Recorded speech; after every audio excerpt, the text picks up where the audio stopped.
Right.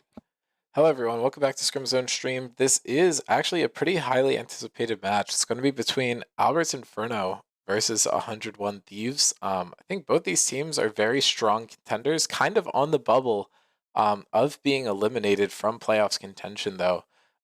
If I am correct, which, more times than not, I'm incorrect, but this time I actually was.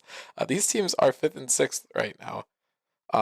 So either 101 Thieves wins this game here and really locks themselves into playoffs. It would tie him for 3rd with Metabusters, or Albert's Inferno is able to get the dub, and it puts both teams at 2-4, kind of in a bit of a precarious situation for trying to keep themselves in the season.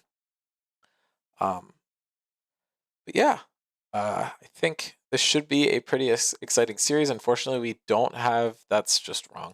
Apparently, we don't have recorded drafts for this one, so I'm just going to have to throw the link up there and we'll just see it, but that's not a huge deal.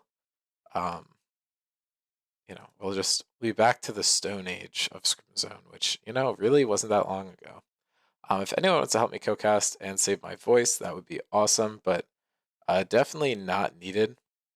I am going to try and pull up the actual matchup data because I would imagine we have something interesting, but actually, now that I'm looking at it, I don't think we're going to have any interesting in any lane, so I'm just going to scrap it. I think this is probably going to be first time that most of these players are playing against each other.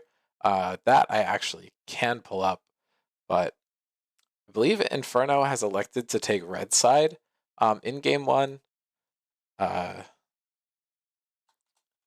think in Fearless Draft, which has been going on in Pro, blue side has been like super high priority, but I still think there's a lot of value for red side in general. I think it's just kind of been, neutered a little bit because of Fearless if you're watching professional play. But I think a lot of value for blue side does come from, I think, just Jinx in Scrim Zone.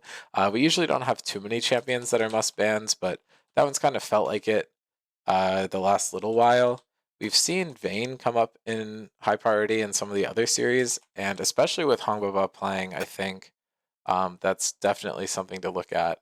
And we do actually have Draco coming in. Draco had a really good series last time. Unfortunately, Inferno was not able to win it, but did play really well. We saw some creative picks come out, and we saw a bit of a different playstyle come out from Albert too. I think they're coming up with a lot of interesting stuff, and I think 101 Thieves has just been very solid and kind of consistent with a little bit less of like a varied playstyle. So we'll have to see if Inferno is able to cook into their blazing fire, or if they are going to get the series stolen from them. Proud of that one. But we will get into draft shortly. I'm just making sure I have some of the matchup data for once we look through it. I'm not going to do it for every game, but I do want to do it from the first game just so we get some of that info.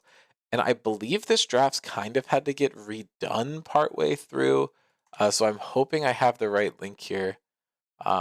It's also going to be a little jank because I was just casting a series that did have draft recorded. But yeah, actually, this is just it. No, that is not the right draft. I think it's this. Yes. Okay, this is it. Apologies for that. I just grabbed the wrong game entirely. But yeah, so 101 Thieves is kind of following the strategy that I will claim to have pioneered it, because I feel like I was doing this like seasons upon seasons upon seasons ago, where you're playing into Teddy, so you just simply ban Lulu.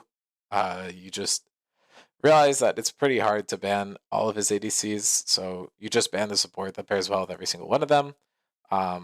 Normally, Jinx and Zeri are the two you're thinking of here. Zeri did just fall through draft, and he's been prioritizing Vayne a lot recently, but I'm going to take away Jinx and Amumu, which are also heavy comfort. This does leave up Cassio, but I think a lot of people have been fine doing that because his Syndra and Cassio are basically just as good as each other, and you don't really want to deal with either of them. And I think Casio kind of pigeonholes you into certain comps more, but regardless, it is left up.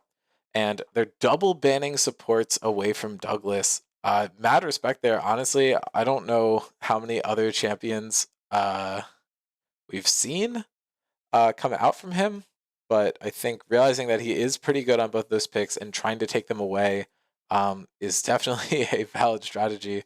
Feels bad if you're Douglas, but it shows that you're a bit scary. And he actually has played, I believe, Braum and Nami before in team format. And if you expand it out to other formats, I think he's also played the Alistar. So does have a bit more in his bag. And I think even more if you go to Bilgewater Brawl, but I could be wrong. Or Frostbite, sorry. But anyway, they hit both of his main champions, try and get him off of that, and then they also banned the Darius, which has just been high priority. I don't know if Jonah's just going to slam that, but maybe just not something Draco wants to deal with. And it's been super high priority in a lot of these other series, so maybe just keeping that trend going a little bit. Anyway, the Braum is first picked. I think maybe they were worried that his remaining champion was going to get pinched off there too, and maybe not really as comfortable going with the Nami. And then Nami actually is denied one of Jeremy's more comfortable champions, and it's paired with the Skarner, which I think is probably Albert's champion that he's looked the best on this season, except it has been nerfed a little bit, so I think it's fallen down very, very slightly in priority, but definitely still a solid pick. Then they counter those picks with the Volibear jungle counter and then blind pick Mbessa's top, which I think makes more sense as a blind coming from Jonah specifically than the Darius, so maybe a ban to kind of look for in the future series. Vayne picked up for Teddy, pairs well with the Nami. He's very comfortable on it, and he does have to blind. Then Neela and Kaisa banned away from Dave, I think makes sense. His Neela is basically his one trick, and his Kaisa is really damn good. Shen and Poppy taken away as possible counters to Mbessa. I don't know if Draco for sure plays either of those. I remember the Shen maybe, but I don't remember Poppy. But either way, good bans. However, I probably would have targeted Casio and Syndra personally and forced Omar off of something comfortable because he is just going to pick the Casio. And once again, 101 Thieves is opting to pick Katarina into a matchup that I feel like most people would just prefer not to opt into, but I think Juan just likes playing the Katarina and doesn't really care all that much, which I think is pretty fair. But I do think this is like Katarina's maybe worst matchup. That or probably a Galio or something. But regardless, Juan doesn't care. He's just going to ego it.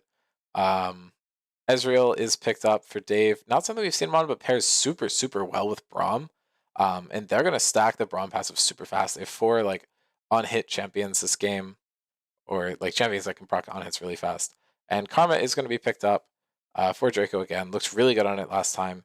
And I feel like the matchup into Mbessa is probably pretty good. You're not going to have that same advantage that you have when you have what's it called? Oh, when you have Hecarim paired with it. I don't think the jungle pairing's as good, but still a very solid pick. And I am trying to get us in game here, but while I'm monkeying around with that, there's a lot of settings I'm going to have to tweak. We can take a look at this.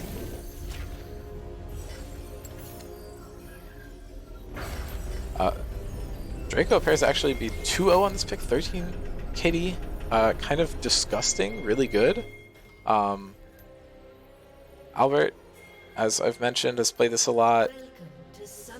And then Omar, 5 KDA. Even though he's lost a few games, I don't think it really matters that much. Just good stuff there. I didn't actually get to catch the other ones. But yeah, Dave and Douglas actually not performing very well here. Juan is 3-1, despite I feel like always having a bad matchup. And Hong's Vayne is 16-6. That's so gross. I don't really care that much about this. And yeah, this is what I was looking for. Juan's actually played into Omar twice and has actually won both times. So let me see if I can pull up that matchup data for the next game, because I think that could be pretty interesting. And then champion matchups. Yeah, I'm assuming Juan's just won this matchup into the Casio before. So we'll see if that stays. And then I think Vayne is just pretty solid into Ezreal. or just a really good Vayne player picked it. But I think matchups are actually favored across the board, basically in every lane for Albert's Inferno. So it'll be interesting to see if Hunter with Thieves can kind of just outhands them and win the game. But speaking of the game, we should be loading in right now.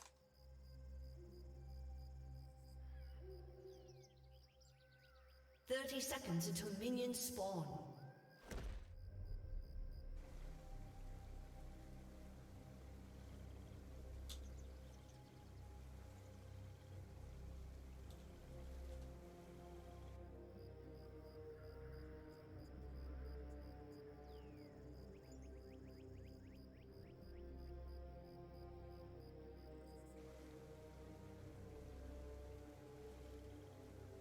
Minions have spawned.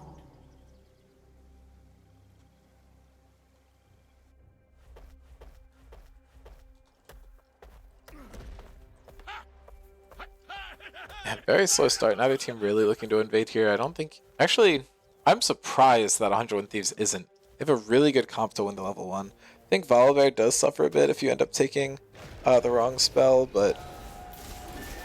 You know,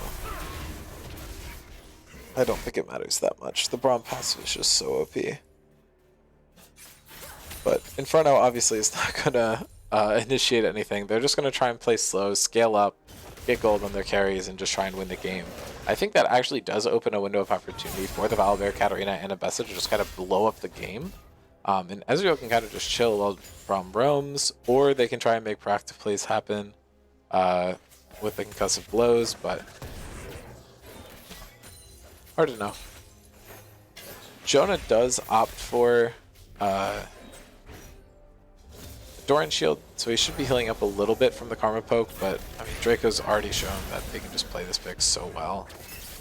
Actually losing out on that trade though, taking so much damage from minion aggro. But has a farm advantage, is just going to get this W root off. Doesn't have the Q up to follow up, but doesn't really matter. Just have a lot of damage still.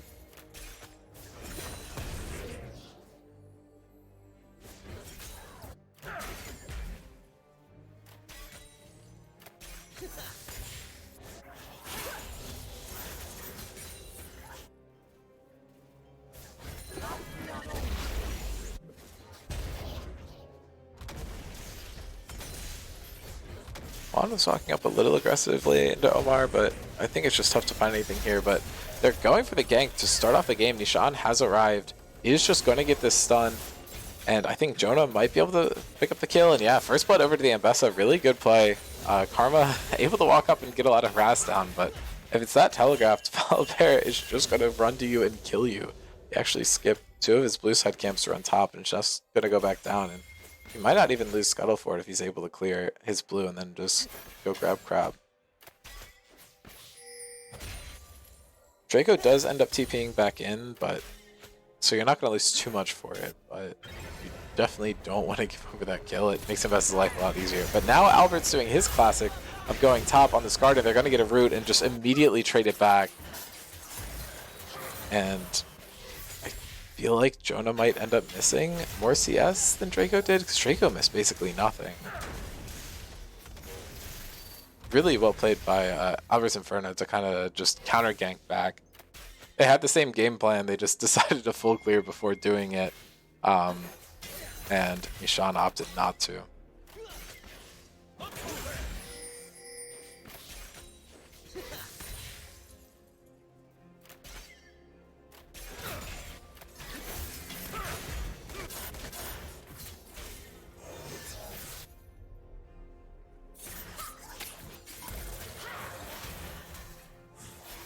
And Omar's just getting chunked.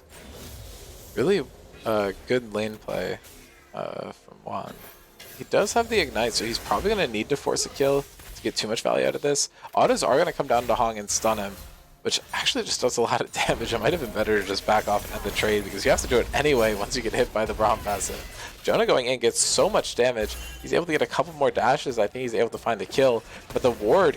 Wards in both bushes, actually. Draco able to get so much advantage off of the range advantage here, and Jonah's probably going to miss most of those minions. is going to walk up for it and is actually healing so much. Flash forced out of Draco. Jonah is going to flash over the wall, but gets rooted and should just get autoed to death. And yeah, solo kill for Draco. Really, really well played.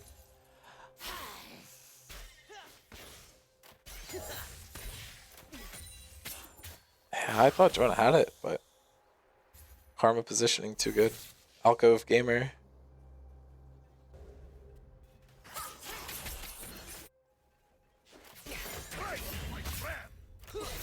It is fun that both mid laners are on their one tricks. It's not champions we get to see from either of them super often, so fun to see both at the same time. If you're trying to make a case for like all scrims mid laner, this is the way to do it. Get your one trick, show you can just absolutely carry a game with it. We'll have to see if that happens for either of them, but I have my hopes up. Juan going in, gets the ignite drop down, and yeah, just dashes forward, doesn't even need to use R, or it doesn't even need to use flash, just gets the kill with the R. I believe that was a solo bolo too. Volibear was there for moral support.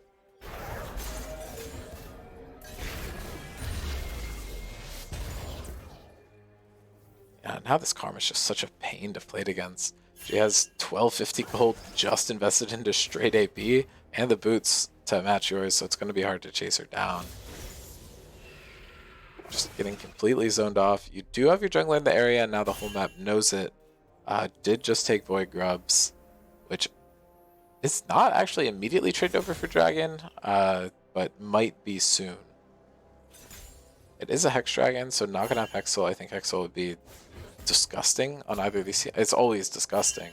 But I feel like everyone on Inferno is able to proc it really well. And Ezreal by himself, I think, is just good enough at proccing it to make it really good.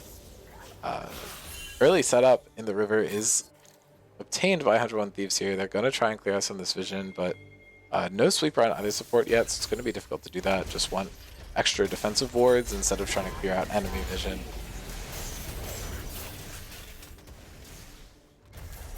But jungle is showing top for 101 Thieves. Draco can just drop abilities, actually has him up this time, and I think this should be an uncontested dragon for Albert's Inferno, except Albert does have to walk over a ward, so he's going to get spotted here.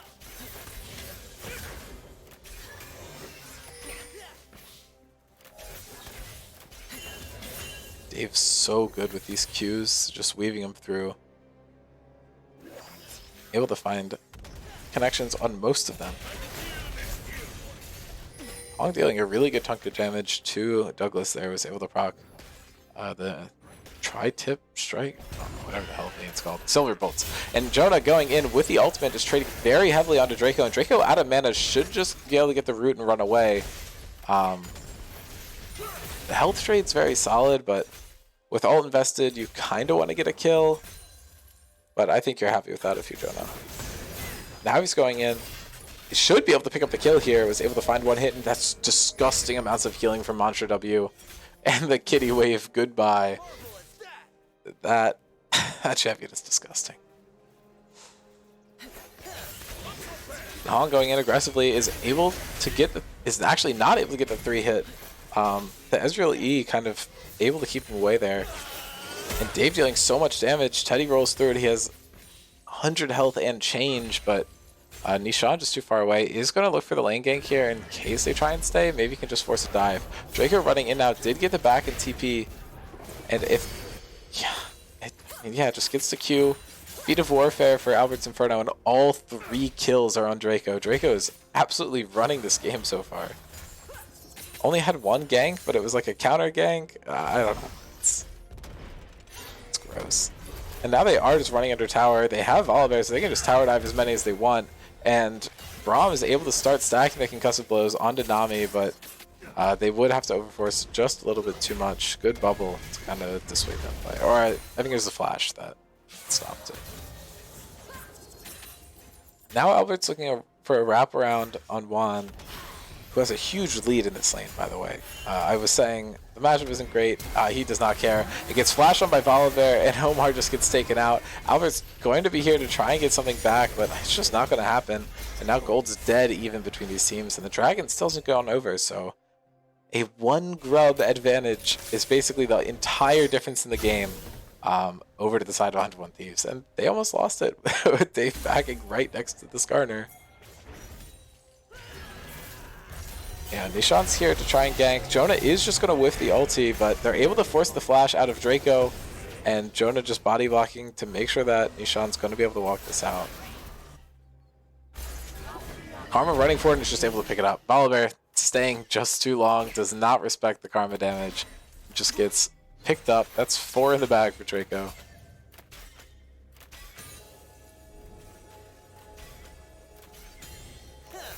Dave and Doug showing up. Dave looking for some poke, but there is a wraparound here. Hong's in a really tough position, but if he's able to get the condemn off, I think it can maybe save the play, and I think Nami Wave comes down, but 1v1 in the top lane, and Jonah's just able to get a return solo kill, and Doug taking so much damage from Hong. But I think maybe they're going to be able to pick up the kill into Hong Baba, but the ult misses, and Juan's just going to walk down, and that's a killing spree for the Katarina. And Albert going to be able to pick up the dragon, but not much else. Nami's not going to be able to get to him, and I think Rex should just be able to stick on him. Enough Lich Bane procs are just going to make this really easy, and Rex able to pick up another kill on the same roam, and now he's the most fed player in the game. Dashes over the slow, but stun comes out from Cassio, but Volibear ult available. They're going to turn off the tower, and that's another kill going over to 101 Thieves. Really well played by them. Yeah, the Miasma is really good at stopping Katarina if you get it on her, but if you use it kind of preemptively and defensively, like Katarina can just hop over it and ignore the fact that you can put it down. Juan knows this matchup damn well and has gotten the early game leads I was looking for the Katarina.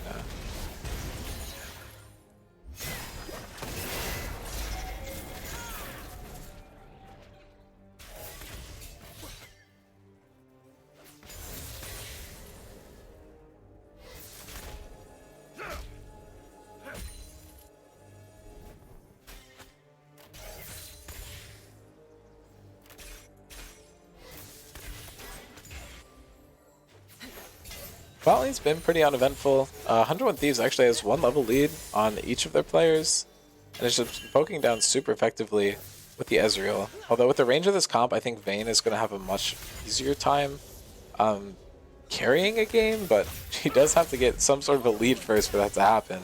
Stuns are stacking up onto him, and almost finds the stun from Dave. I think that just gets you a free ultimate, which forces Teddy out of lane, but not going to hit the Q. And Abessa ult hits again, and maybe Jonah can get another solo kill. Draco falling down low very quickly, but Cassio's here, and that 1 Q actually would have finished off the jump. But Jonah just barely missing it. Hit everything else in that combo, though.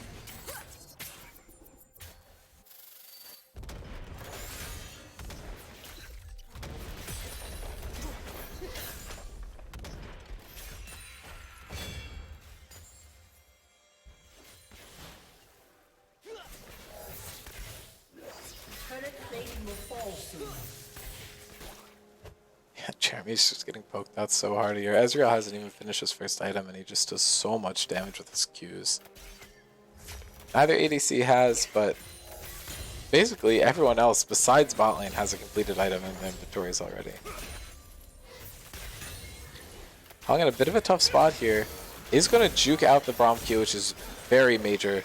Could use the ult and try and force this fight. Has lethal tempo stacked up. Is able to dodge through the Ezreal and gets onto them, but the concussive blows are going to be so massive here. They're able to get the knockup with the Braum ult, but now Doug in a rough position and is going to give a kill over to Hong. And Ezreal ult not available. Juan is looking for a play here, but it's going to walk into Albert, so they know he's going to be there. Danger Ping's coming through, and I don't think Katarina's going to be able to touch the bot lane, even though they're both so low. He could reset really quickly. The Skarner, however, not squishy at all. And Juan's just going to have to walk back up top.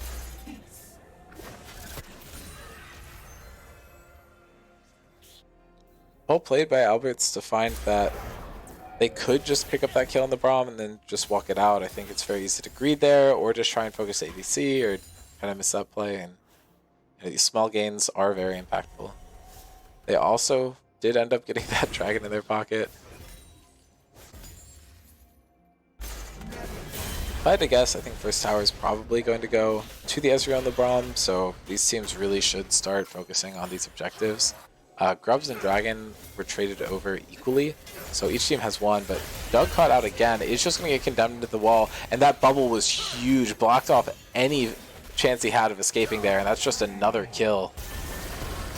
But Draco going to get killed under tower, Nishan ulting, and he's gotten so much value out of this Volibear early game. Just hit 6 and started tower diving everyone.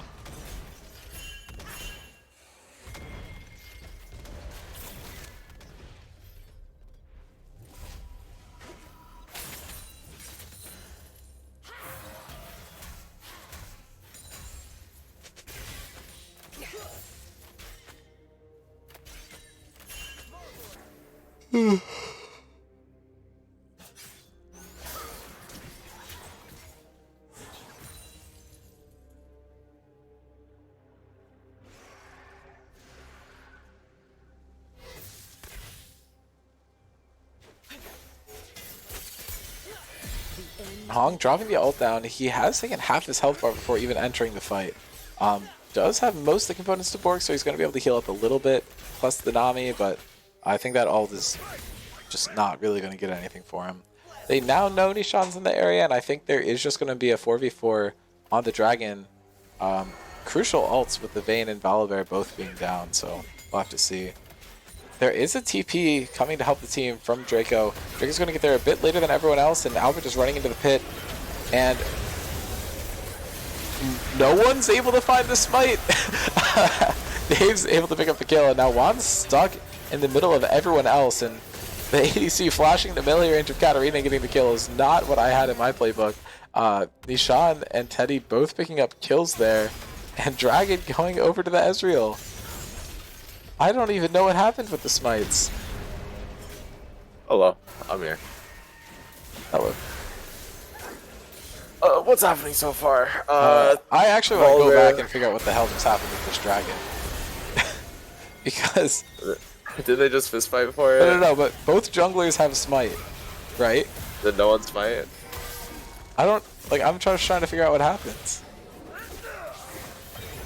Oh, Brommel.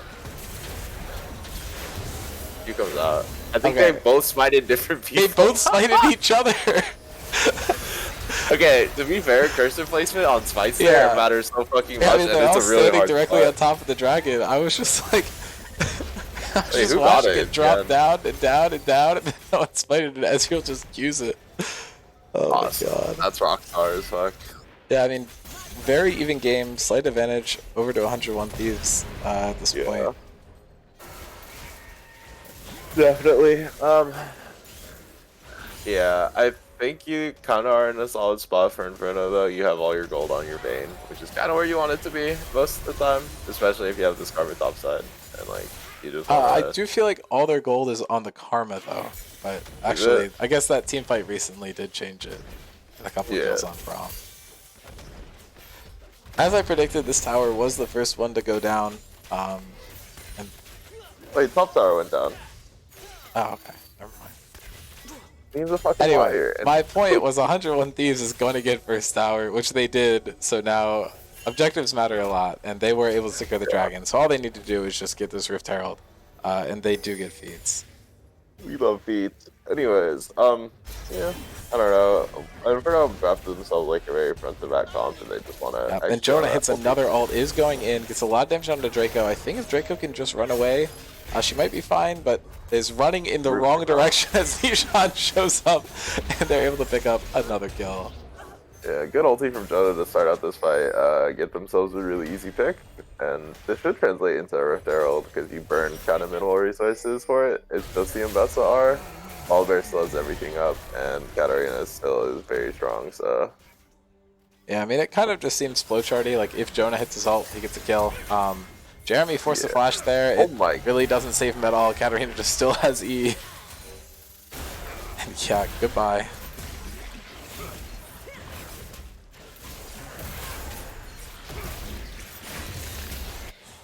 You're muted, by the way. I can hear you talking through the wall, but I can't hear you. My head. You keep roboting out for me. I don't know why, but... Oh yeah, wait, my connection just shot. Hopefully stream is okay. The stream I think is fine because I'm not lagging at all. It's just I think your Discord call is getting hacked by the Thank you, secret Discord. agent. I pay for Nitro just for you to DDoS me. That's wonderful. Yeah, that's fine. And now Hong just gets collapsed on, and Nishan's here, still has the ultimate, so I don't think Teddy's gonna live. But maybe the Nami ult's really good, and they hit the bubble, and Hong's still kiting out, is able to get the Silver Bolts proc, and now Juan's able to pick up the kill, but Teddy got way more out of that than he should have. Tower's still gonna go down, but good of Braum to show up and pick that up with the ultimate. Unfortunately, for Alberts though, the Skarner ult does go wide, and they don't get anyone with it. Yeah, I mean, I think as much as you want Teddy to have all the gold, I feel like having this Katarina who's 6-1, just ripping apart your entire team is going to be very hard for Inferno. A lot of their CC is not super, like, one point and click. Yeah, so I don't think they have any, that is. Yeah. I mean, I guess the Karma, technically, but it takes a while. Oh yeah, you can't miss it, but you can have it not go off. Yeah, and then, like, I guess it's like kind of tricky ulting against a Skarner, but there's like a long cooldown time on the, or not the, there's a big reaction window you can have to the Skarner R. I think the ball is in Juan's court to 1v9 this game, and that's kind of where I think he's been really comfortable. The Electrocute procs have been doing so much damage. I did want to talk about the Nami with Electrocute. Is the interaction where the bubbles proc your Electrocute, is that still in the game? They removed that, right? Ooh. Because this was better, I like, would 2 say years it ago, right? should be, except Lucian exists, so it might not. I mean, yeah, because they removed it specifically because people were running the Electrocute setup on Nami, right? Like 2 years ago, when Lucian Nami was like the best thing in the video game. Yeah, I don't know. I'd have to see. I would imagine if it's like, being played now, though, it does work. So I don't think there's any other reason it would be good. Unless Teddy just told him to run it without thinking about it.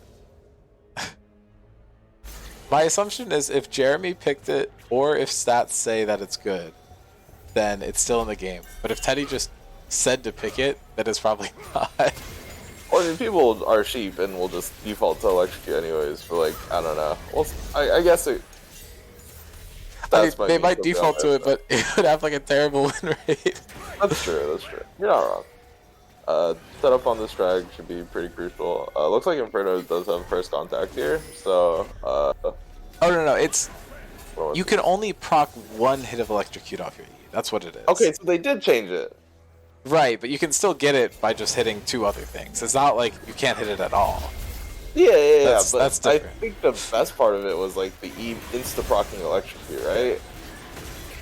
I mean, I think with something like a Vayne, though, where it's like an extended kind of fight and you're all going in and out. I mean, this is just a free dragon for Albert's here. Now, Nishan is running in, but it's a huge Nami ult, able to hit 3, and Juan just going in, though, followed up by Jonah. They're getting so much damage onto the backline. Teddy's actually kiting this out super well, but gets flashed on. Did he flash in and get flashed on at the same time? Anyway, he's dead. Juan's trying to get out here, but might get picked up. Nope. Just spaces that perfectly. That's a 5-for-0 ace for 101 Thieves. Yeah, good E-back on Juan to proc the concussion blows really fast for his ROM.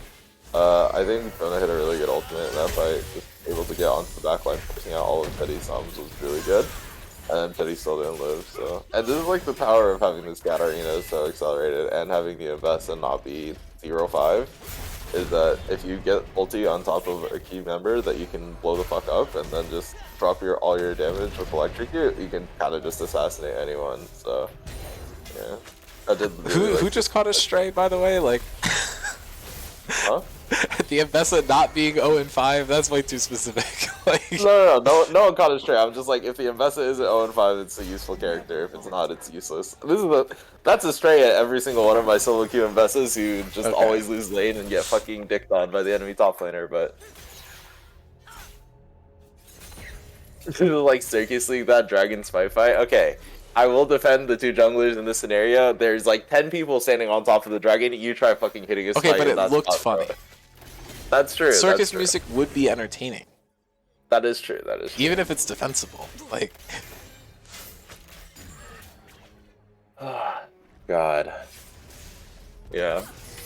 I think 101 Thieves is just in a really commanding spot in this game. Yeah, I mean, you just have no lockdown for the Katarina. I think it's a really good cat spot. I feel like the Cassio matchup is probably bad, but I think you need like another champion in the game that can deal with Katarina in order for it to be Katarina, good. in my opinion. What did you say? Like, I think Cassio only has power if someone else can kind of set up for her, and I don't think there is anyone. It's like, even if it's like on paper a good matchup, Katarina can just ignore the Cassio and kill everyone else. Yeah. I don't know. It's just hard to play solo lockdown champion as like a Skarner. I know you have like the double enchanter, which can kind of work, and like the Nami wave, but it's still like a little tricky. Yeah, I mean, he looked so good with the Hecarim on double enchanter, but the Skarner just doesn't really get the same value at all. Wait, did they play Hecarim? Like last series, yeah. Really? That was the first time we saw the Karma top, for sure. I thought that was Trundle. Yes, okay, you're right. Those two These trying to champions gaslight me right now. Holy shit. Those two champions are like the same in my head. They are not the same. Those two champions do very different things. No, Hold on. Not for that. I just feel like there was one person who played both of them and now they've like fused. I don't know. It's like I was saying yesterday. Like I've just run out of neurons in my brain, so things have just started compacting into the same space and it stops making I guess, sense. bro. Holy. They get Autocon here. This is the arguably worst one because like it's harder to utilize the false lives. I feel like it can have impact if you know how to use your DAs, but it's like God, it's almost as if we had a conversation like this. You told me true. the You were right exact about opposite thing. okay. In my defense, I feel like the voracious nerfs did affect it a lot. Okay. This was post nerves. No, it wasn't. I remember this conversation. It was not post nerfs. I'm sorry, bro. We at least knew about the nerfs, though. This is true. This is true. I might have been on the side of it wouldn't change anything, which I was wrong. Full stop. But also, Voracious just doesn't come up as much now, right? I feel like they want Ruinous to spawn more. I think so. I still think in organized play, it's like very All hard Voracious. to not get it. 'Cause, Yeah. I don't know. I feel like we saw like in like flex games and norms games and stuff, I'm getting Ruinous a lot, but in scrim games, I feel like I still end up with Voracious way more often. Yeah, because that's because your team is boring and just plays fights too well and is annoying to Oh, play I with. meant like even like signups. Like Yeah. I know. Jonah is just going to cash in on a Karma here. Albert's also caught in a little bit of nowhere. The Edge Knight is not going to get too much value into the Karma, especially because she can just take it off and then Mantra WU, which does happen there, and she's just able to walk out. But it's going to be so hard for Inferno to contest this dragon. Yeah. I mean, they have a little space to give. Like, they have two dragons. Threat of Soul is going to be very, very far away, so you don't really have to worry about it too much. This might be a dead Cassio, though. Yep. And yeah, okay. Katarina doesn't even have to withdraw. That's gross. Does lose a cannon though. Yeah, I think that's a FF angle, I guess. Yeah, That's I what don't my know. top player says every time they miss siege, so. I feel like this game's just a little bit over. It's so hard for them to do anything here. Like, Yeah. Teddy's fed, but also gets one shot. I mean, It did your opt best- for Terminus, which I feel like is not the immediate anti-burst. You kind of need the Katarina, but I feel like if you go Wits or Maw, you're just kind of like neutering yourself and you don't do any damage. Draco's going to get this bot tower, but it's like a small victory in trade for Baron. And Baby is just going to get one shot by Katarina. Jonah's making sure that. No Okay, one's coming to definitely wall. is going to Oh get my one gosh. shot by Katarina unless you flash. And even then, I'm not sure if that's going to save her. Juan still has his flash also, but doesn't even need it. Is just going to get the kill on the side lane. And Katarina is 10-1-3, full stack Dark Seal. Please Oh my gosh. build Medjay's. Okay, that's the Mark Spector right there, baby. Sheesh. Yeah, I mean, Teddy. he's kind of had Teddy's number all game with these skill shots. He's just hitting everything. And Juan just going to get this kill too. Flashes for the Nami. I mean, you just have to just walk down and end the game here, right? But Katarina basing doesn't have TP, so it's going to stall out for a little bit. Maybe they're going to keep trying to shove in these waves, but no inhib's taken down for 101, so it might be a little hard. But Jonah hitting the ult onto Omar is actually really good heal from Albert, able to save him, but pulls them both into tower, but no one's taking aggro, and I just don't think they're going to get much out of this. Jonah makes sure to take tower first. Good play, and now Albert's going to get picked up, and there's 4 people dead. Karma's here, which could provide a bit of damage, cause a little trouble, and Teddy's back up too, so I think they're going to have to disengage for a little bit. Now they're going to use Volibear and Katarina on the side lanes to push in with the 1-3-1. Probably going to see resets from the 3 in the middle. Potentially not Ambessa and Braum, though. I think they're going up top to help out. Yeah, the Braum has the red buff, can regen a little bit of HP, same with the Ambessa, but also, like, I don't know, this Katarina also just one-shots towers thanks to the Lich Bane, so you're sort of just piss chilling, I fear. Yeah, they were able to stop the INF from being taken bot lane, but it is down mid, and losing the tier 2 turret is still a lot of gold, not something you want to do. Medjai's is picked up here, and now Juan's building towards his 5th item. I think you just gotta ban the Katarina for like your mental sake going forward. Yeah, definitely. I don't know. Unless I think you you're can leave wanting up to Nautilus or Tom Kench and just take it, because honestly, like, Doug has played pretty damn well in the Braum too. So like, yeah, definitely. I do think the Serpent's Fang coming out from Jonah is really good. Ezreal also got it, which I kind of dislike. I feel like you should just get another armor item and just have your Investigated Shield Reeve, especially since it is nerfed on range champions. But I think it's fine given how much shielding is on the side of Inferno here. yeah, I don't know. Maybe you just want to build lethality because you're ahead. You're just like, want to speed run, see if you can hit full build. It's a cheap item. I don't know. I really think you can get away with doing anything. But yeah, I mean, I think you're probably right. I don't think you gotta double stack it. Yeah, I mean, I don't think it matters too much. I think all you gotta not do is buy Morello on a champion that doesn't deal any magic damage, and then forget. Okay. Teddy going in?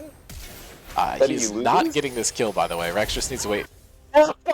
Never fucking Okay, mind. JK. I guess Rex. I don't. Yeah, not even Rex. What? I like One... master cursed him by saying the wrong name.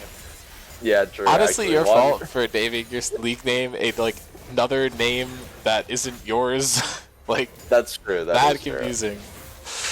But yeah, all the Veggie stacks gone. Honestly, I might just sell it. Pick up the Void. Yeah, I mean, Rex also, I think their keyboard disconnected there. Just felt like pressing no buttons there while Teddy is flashing forward onto you. I don't know, man. Falling this game out a little bit for no reason. But yeah, I mean, I'm wondering what his cooldowns were, because I feel like if he's able to get any damage down, he gets it, but I don't know. Teddy was a little bit tankier than you'd think, because he does have the Giant's Belt and the what's the other version of it called? Negatron Cloak? Yes. Also, you still keep roboting out. I think Discord might hate you, brother. Yeah, I'm gonna swap VCs. I'll just pull you into a different.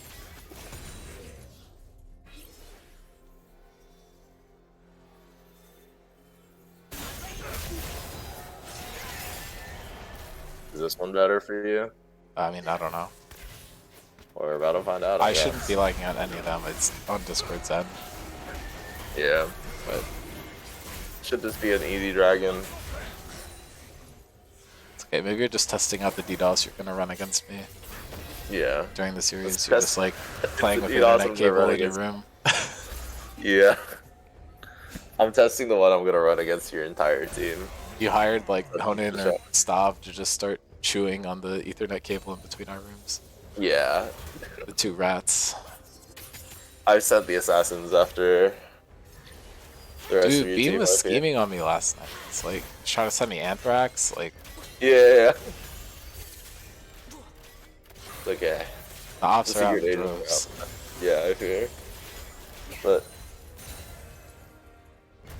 I think we're literally just waiting for 101 Thieves to group as 5 and end the game, no? Yeah, I mean, I think they're just waiting to cash in on the Baron this time around. Like, they are pretty short range, so it's kind of hard for them to siege towers.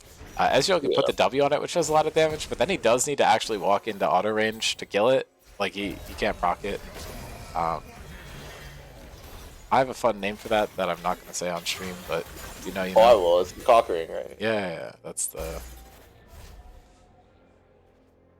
Except there's none to put it on. Unless you go top. Yeah. I mean, you could also put it on the inhib bot lane, right? True. Jetta's Qs do a lot of damage. He does have 3 items, so no Oblivion Orb in his inventory. Very interesting, though. Me Chose to personally, buy I'd be the one looking. that actually procs of 80 damage. An interesting choice. We'll see if it Omar pays off does for have him. Oblivion Orb though, but I mean this Nash is just dead. Yeah. Actually, maybe Skarner Here's here for the Steel? contest. I mean, but I feel like Nishan's the Steel guy, so... Oh my Okay, gosh. and now Juan going in is able to get a kill. Is actually condemned though. Teddy played that super well, and Jonah taking a lot of damage, but Hong taking more. They're able to take down Jonah in return, but that's 3 kills, and Nishan's just going to run forward, gets the stun up onto Omar, and sticks onto Jeremy, and I think they're probably just going to get the kill here.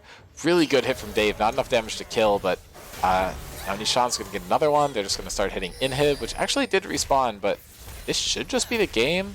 Earliest respawn is 30 seconds, and Casio isn't going to solo defend this. She's basically just been absent this game.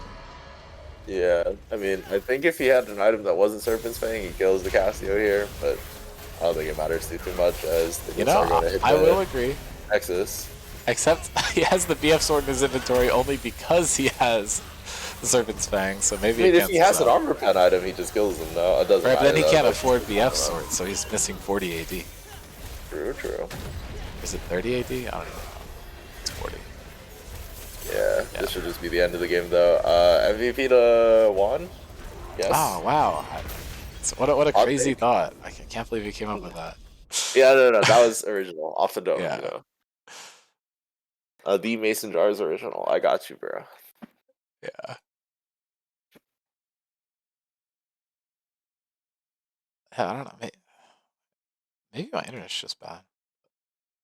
But now the stream's lagging and you aren't. But it also says I'm not dropping any frames, so I'm not really sure what's going on. But who knows? I think they stay on the These same things are really side fun, here because Inferno has side select again. Oh no, my Discord's just going to crap. What the hell? Discord might hate you. Yeah, I don't even know. But yeah, they're staying on the same side, same lineup. Yeah. 101 Thieves just getting a win. It does make sense. I don't think Alberts has any reason to really look to change the sides. I think maybe they can just ban the Katarina instead, and then I think they're in a bit of a better position, but we'll have to see. I'd agree. And I did say I'd show us the mid lane matchup, so I'm going to work on getting that done. Is there anything else that you want to see come out differently in draft? I feel like, yeah, just mostly ban the Katarina, look for, I think, less prio on support bans. I feel like just give Doug his Nautilus or his Tom Kench, whichever one you feel more comfortable Or playing just into. both and let him choose? Yeah. Like, I feel like genuinely, they're equally good. yeah, I think both of the carries on 101 Thieves have champions that I feel like you should try to prio ban versus champions like Nyla for Mark. Or, Which sorry, did Dave. actually get banned last game because it didn't get picked up in the first 3. Yeah. But yeah, I don't know. Maybe he just wants to have ADC counterpick into Teddy, which I think is fair. Yeah, I think like he is one of those players who can utilize ADC counterpick. Yeah, I feel like, I don't know. I'd almost say that Hong had a better game there, if not for how many Qs Dave was hitting. Like, I think Teddy was Yeah. like the driving force of his team after laning phase. But I mean, Dave just didn't make any mistakes. So that does mean that he played better. But Yeah, I that's think you fitting could in every definitely see team, that right? it could have been really scary if he didn't have a matchup he was comfortable into. And this is what I wanted to take a look at earlier. So Juan is 2 up on Omar. Actually, hadn't played the Katarina into him before, so we don't know for sure that that matchup had been played, but he did make light work of it. So that means that 2 Casio games and 1 Akali game on Omar so far, and he is 0-3, and Juan's just been dominating him. Previously, he has only played the Syndra, so it's interesting to see that there's a complete absence of priority on it. But maybe we will see it come up in this game for either player because it's in the top 5 for both. But this Lux, Anivia, Lissandra, all this stuff we haven't really seen too much of yet. So we'll have to see if that shows up. Yeah, we are the Syndra server, so I'm surprised we haven't seen any prio on it this series. It is sort of a good blind. My sources say that it is a punishable champion in lane, but it just scales so well. It's sort of like does everything you want to do in a champion. So I'm surprised it's been completely absent. I think Omar is more comfortable on the Cassia. Like I feel like he has more games on it. Yeah, he has But been putting more priority into picking the Syndra though in team format. I think maybe he just feels like he can do more stuff. But anyway, yeah, we can't kick it into draft. This is the one I flashed on screen earlier. I think someone deleted um the fake draft, but um yeah, it looks like same bands from 101 Thieves makes sense. Don't really need to change anything, and they keep the same bands except they swap to Ambessa over Darius. it's interesting. So To be fair, I do think the Ambessa was kind of problematic no, I for Teddy. agree. I mean, Like I think Ambessa over Darius makes sense. I just don't know why we aren't changing the support bands. Maybe Jeremy just doesn't want to play into either of those champions. maybe. I mean, I think this time around they okay, I'm gonna skip ahead a little bit in draft. I think the Katarina ban in R4 R5 makes a lot more sense since I think Wanda has shown they're not willing to first round it. So I do like this adaptation. In terms of like the early parts of the draft, 101 Thieves just defaults back to the prom pick. I think he did pretty well on it. Was able to neutral the lane a lot and just play for his team later on. And then I think Inferno do have a really good response to the Gianna Skarner pick. Um, yeah, Skarner is still one of the best blind junglers in the game, and Janet I think does pretty well into Braum if I recall. Yeah, I mean, I don't know. It's also just one of Jeremy's best champions, so I Yeah, think that it's too. good to see him on comfort. I feel like maybe in the first game they're just like, oh, we'll pick Nami from him to force him on Braum, and then he picks Braum. They're like, oh, well, we'll just pick Nami anyway. But I Yeah. think Jenna is a bit of a better pick into it. Um, Hmm. but I mean, Smolder coming out is interesting. This might be the first time we've seen this champion this season in team format. Alright. I will have to get on my podium real quick. I have to stand up and say this champion is garbage. Please stop locking in Smolder. I fucking hate having this character on my team. You Yeah, have zero prio for dragons. You just literally do fucking nothing as an AD carry for the first 20 minutes of the game, and you're just fucking worthless the entire time until you're literally sitting here praying to God that you can get to 20 minutes and you get 225 stacks, and then you can pretend to be a useful character for the last 10 seconds of the game while you're hitting the Nexus. It is the most annoying character to play with as a jungler. And I think it's very annoying, but I think it kind of works with Braum. I think they were talking about it. Oh, wait, am I sharing the wrong screen? No, you're sharing the draft right now. You're good. Oh, then my preview's all fucked up. That's Yeah. weird. Okay. No. You're streaming the. I'm watching the draft on the Twitch thing. Okay, So which is what it's supposed to be. yeah, you're not streaming the thing Oh, or the OBS. You are now, but it's a white screen for me. So what the hell? like I So, can. there you Okay, there go. you go. There you go. Okay. But yeah, I mean, I think I'm going to agree with you. Smolder's useless. Maybe they just feel like they have to blind pick, and it's a safe blind. It is decent with Braum because you're like Q auto does stack it pretty fast. But Zeri's just going to be picked up with for Teddy, and I feel like it's just a really good champion for him. It's kind of does the same thing as Vayne, where you have just a dash all the time, and you're mobile, and you can run around fights and solo carry games. Except you Yeah. have more range.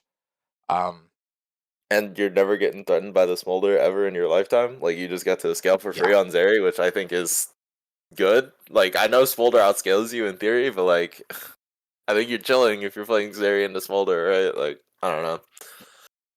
As long as the smolder doesn't get super accelerated, I think you're okay.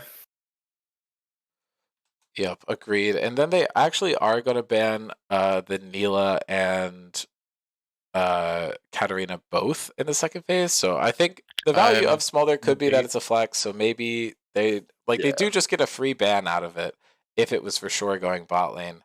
But then Lissandra is picked up.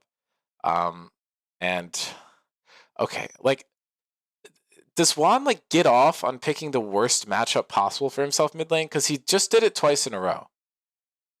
Like Yeah. I mean, he's it arguably worked less last comfortable game, on and the right, I like right? no shade at last game because it's his one trick, and I think it was a good spot for it. But like Lissandra is the Ari counter. Yeah. And it's not like Cassio's the Katarina counter where it's like because you scale and like you have slight advantages into Katarina, but really it's more of a macro. No. Like Lissandra just makes it so Ahri doesn't exist and basically has to take cleanse mid in order to play the game. Yeah.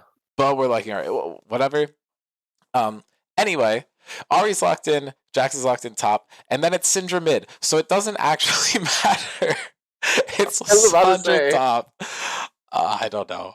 I don't know, uh, man. You doesn't you Syndra explained lose this this one. matchup? I don't know. Does Syndra lose this matchup? Everyone has okay.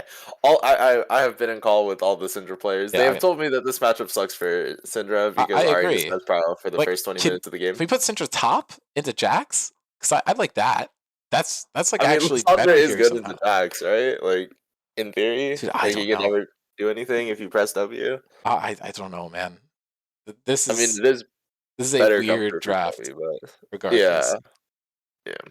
A lot of AP from Inferno, but they do have a lot more guaranteed lockdown, which I kind of like. It makes their comp a little easier to execute on IMO, but yeah. I don't know. I do like Inferno thinking that it could be a Smolder flex. That's like kind of heads up of them, but it did like get them a wasted ban in the Nyla. But I don't know. I think that's correct to try to cover your bases. But yeah, I don't know. The orange Shen ban makes a lot of sense. Putting Draco off of tanks is a good idea. IMO. Yeah, and maybe they just aren't prioing the karma. Like maybe the other team felt like they didn't need to because it got 4 kills right away, and then just proceeded to do basically nothing for the rest of the game. Yeah, So I don't know. Maybe it's not as high prio as it was previously. I still feel like it got a lot done, but I don't know. I think that was just a tough draft overall yeah, for Albert. So I think it's hard to put too much stock in it. But kind of as I was saying yeah, at the beginning of the series, like they cook, and we'll see if anything good comes out of it. yeah.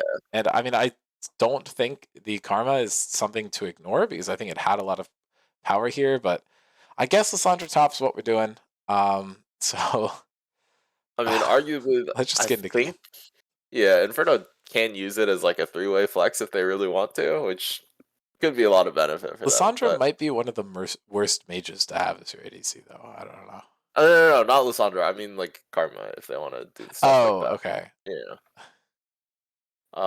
Bean says, I hear we're making fun of my Oblivion Orb build, by the way. You're just mad at my ingenuity. I am indeed. I'm angry. I'm That was punching like the sky right legitimately now. like trolling. Like, also, it's not out of I hate. would never It's play him. it's just that funny. Like, True, true. No, the 30 AP on your E really matters. I promise. I don't know. Hey, at least you don't build tier at 30 minutes. That's all I have to This is say. true. Those This who is know. true. Those who know. Yeah, and we do have Teddy saying Smolder Yawn. I agree. This champion sucks. Please stop locking it in. End of my TED talk, I fear. As we are gonna get this game here, I believe. Yeah, Might need a I second still don't after. know. It's like you have Lissandra and then they pick Ahri. Like, maybe the Can you Lissandra was just always for top lane? maybe can you swap the capture? It's still on the draft, I Oh, believe. yep. Sorry, my brain hurts. It's okay. The champ does sucks. Low key flex, but high key not really. Trust the pick. I agree. No, I trust Lissandra top. I have zero issues with Lissandra top. My issue is that Self counterpicked Ari into Cinder method. I just like, why are we picking Ahri into Lissandra and then I feel like you just take it. Like, you just take the Lissandra and then figure something out, but I don't know. Like, I'm not a hater. I know Omar's Syndra's really good, so I don't really hate it. It's just like a crazy sequence of events to happen. Like, Yeah. Jonah did opt for like the fleet footwork into the Lissandra, just to try to live this laning phase versus Lissandra. I feel like you don't really need to. It's like okay, but you could just go door and shield second wind and then chill. I guess the fleet is like a little extra insurance, right? So yeah, I mean, he has second win secondary, so yeah, I mean you could also go absorb life and really try to just hit minions until the day you die, but I think it's hard for Jax to just proc grasp enough times. Yeah, that's true. Like, this You could go, like, guarantees Thieves, that you're maybe. not just going to get completely screwed in lane, or at least on paper guarantees that you're not going to get completely screwed in lane. Grasp, Yeah. like, might help you a little bit more late game, but is going to, like, make your lane just kind of dog shit. And you're not really going to stack it that much. Yeah, just channel lead for fun. Both junglers are pathing topside as well. Maybe we're gonna try to influence the Jax Lissandra matchup, which Yeah. I think kind of makes sense. Maybe we'll see the same bullshit we saw last game, where Volibear just takes this camp and runs top, and then Skarner finishes his clear, and then ganks top also, and then everyone dies. That'll be fun. Yeah. I See don't if know. Draco Like, learns a lesson. Or Volibear's just not going to go for it and actually just take his camp. So, never mind. yeah. I mean, he was doing a good job of poking out the Jax, but yeah. Most of the action I think should be centered around topside. Mid lane, arguably Arya is gonna try to just get first move on the Syndra, but Yeah, Teddy asking who Mark Spector is. Mason, you know. Always talk about the Moon Knight. the Moon Knight, bro. Come on now. Don't talk smack on my boy, the Mark Spector, bro. The Moon Knight. Jonah going in for a trade is just immediately going to get rooted. Isn't able to find a counter strike. Almost had a good trade there, but is just getting his ass jumped. So, Yeah, not fun. definitely very hard matchup for Jack, early game at least. You just, especially if you're just gonna eat every Q like Jonah is here in this lane. But Yeah, I mean, if we're gonna talk about electrocute, Syndra has Electrocute it. was great Hell here. yeah. Lissandra doesn't. I feel like it would have been good on her too. Good counter Draco pick is up. gonna get the root. Max range, really well played. But Oh, huge wow. flash coming out from Wanda. They're gonna secure first blood for himself. Actually, this TP is super late. It's so slow this game, but I don't know. Now Ari's just gonna get back to mid lane faster. Fortunate TP from Omar there. I saw the vision, but I guess probably just forgot how slow this sum is now. yeah, I did like the attempt at a counter gank from Omar. No, is it Omar? It's not Omar. Albert? It's Albert, right? For the jungler. Yeah. Yeah, I did like the idea, but I think it was just a little A too huge early play from and Draco didn't here have is bio. if able to get a Q. Yep. Ooh, Solo nice. bolo. Well played. This is the same thing that happened last game, except the jungler just came early. Like, Albert showed up and he died instead. It's like a get down, Mr. President moment. So we have to play out the same way. Nishan, and actually Juan shows up really early roam, which is fun to see. A lot of people kind of wait to be proactive until later, but shows up. Albert throws his body to protect Draco, and then Draco just gets the kill without him anyway, so. Yeah, Draco did get the solo bolo. Solo bolo. Slay, I fear.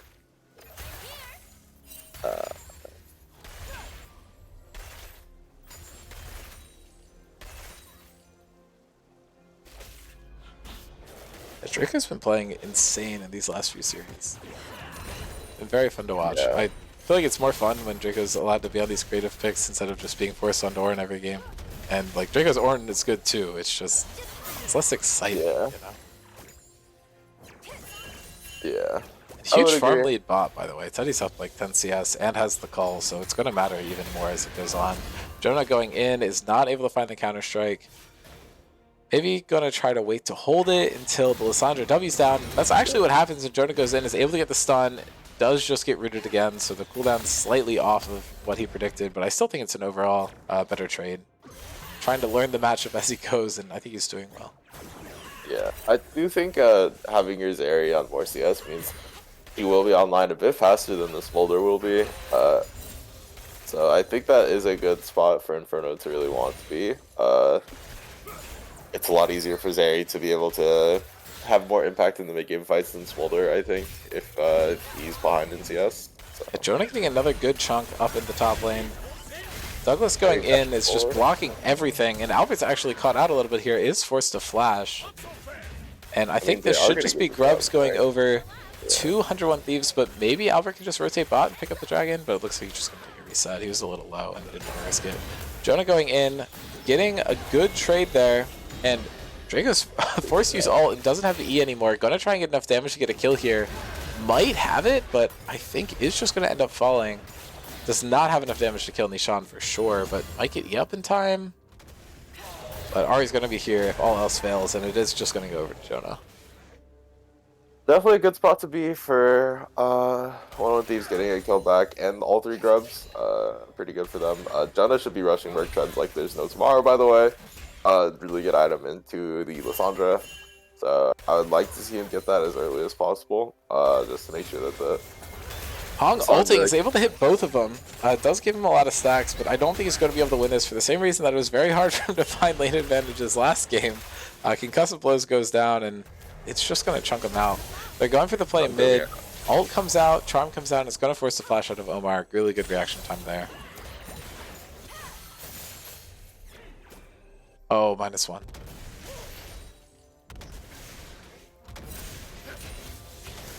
I'm just ulting for Dragon Pro. Fair enough. Hey, Draco asks for ore and we give her what she asks for. That is true.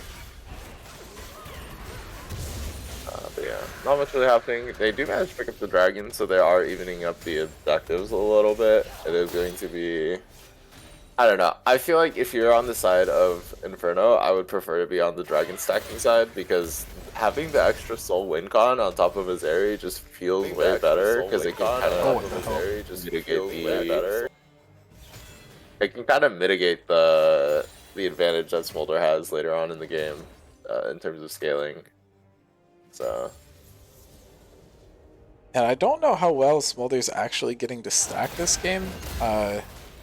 Jonah is actually just going to get ulted on. I think he should just die here, but actually is able to get the counter-strike in return. Yeah. I think that was a slight misplay by Draco. He's just going to get punished for it.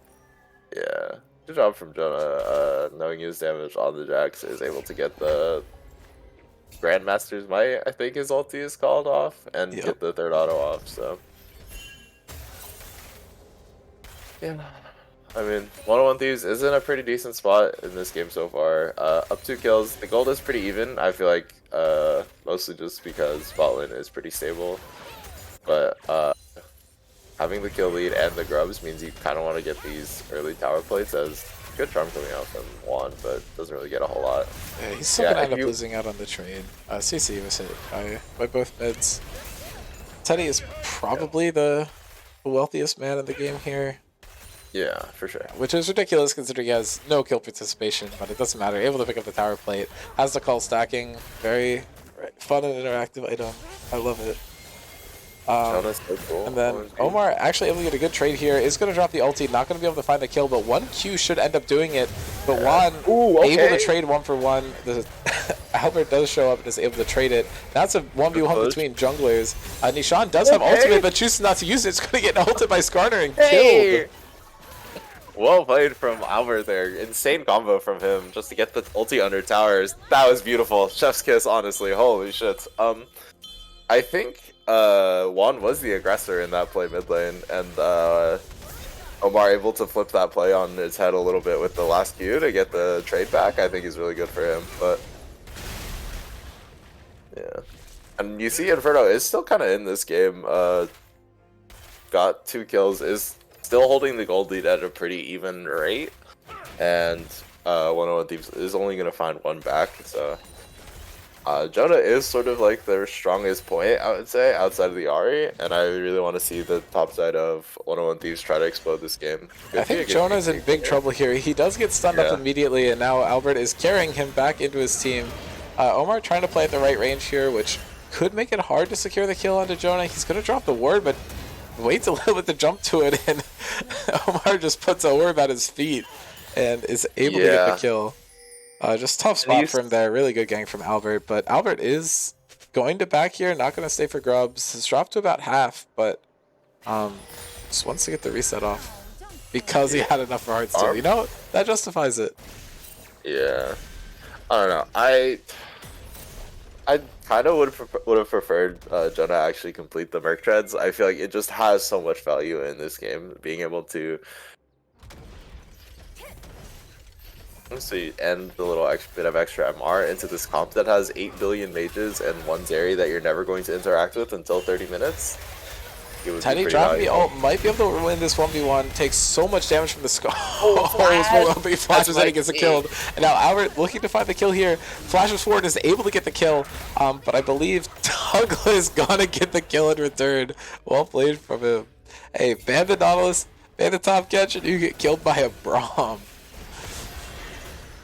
And now Grub should finally go over to Inferno. If they're able to pick up the dragon off of the back of this too, that is going to be feats for them, I think. I actually don't remember who got the kill one. Yeah, but really good play from Alberts to get the dragon. Teddy getting the 1-for-1 trade bot lane and giving the gold to the port is so huge. Does flash through the Braum to try to confirm the Smolder and does manage to get it. And also, Albert on this fucking Scarter has been kind of tearing them up on the side of 101 Thieves. Has gotten a lot of clutch ultimates off in these fights. So, yeah.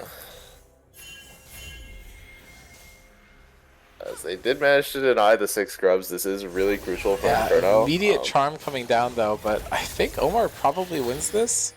Yeah. Has some more bursty items, so the short trades are going to favor him. Jonah going in, trying to find a kill here, but Jeremy just roaming up is going to get hit by the charm, takes half his health, but I don't know, you're just support. You show up, you take half your health, you leave, nothing lost. Yeah. Next dragon is up. Should be a bit of a fight for it. I think Zeri is a bit stronger with the Yuntal first item. It's like kind of a fake first item. Takes a little while to scale. Hong going in is going to just drop the ulti, trying to force this play here. Is probably going to find a kill onto one of them. Good flash from Douglas, but I don't think it's going to be able to save him. Huge ult's able to hit all three, and now Juan's on the back of the fight, should be able to pick up that kill, and that's what losing half your health does to. And Omar is getting flashed on, but has the flash in return. Bear ult is still available, but it's still not going to get used.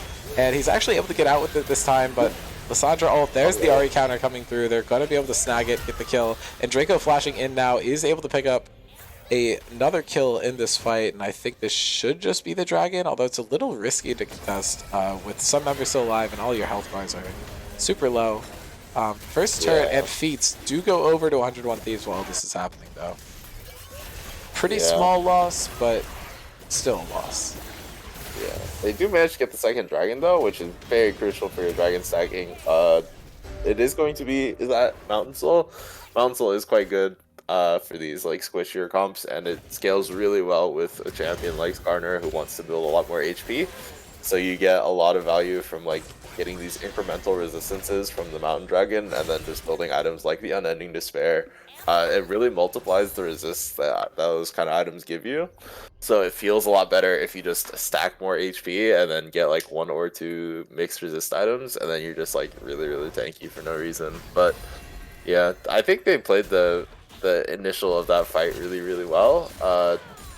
Teddy going in onto the Smolder, and then the Skarner driving over the wall, just managing to tag up the Braum and just CCing him to death. Ahri almost saves the play with like a really good ultimate, but they just had the TP read, and Draco just makes sure that Ahri can not play the video game by pressing R. So yeah, I wonder if it was the Katarina, if it would just been able to win anyway. But when the world needed him the most, Albert stepped up. Teddy drank too much the night before. Yeah, true. Actually, your jungler might just be the go type here.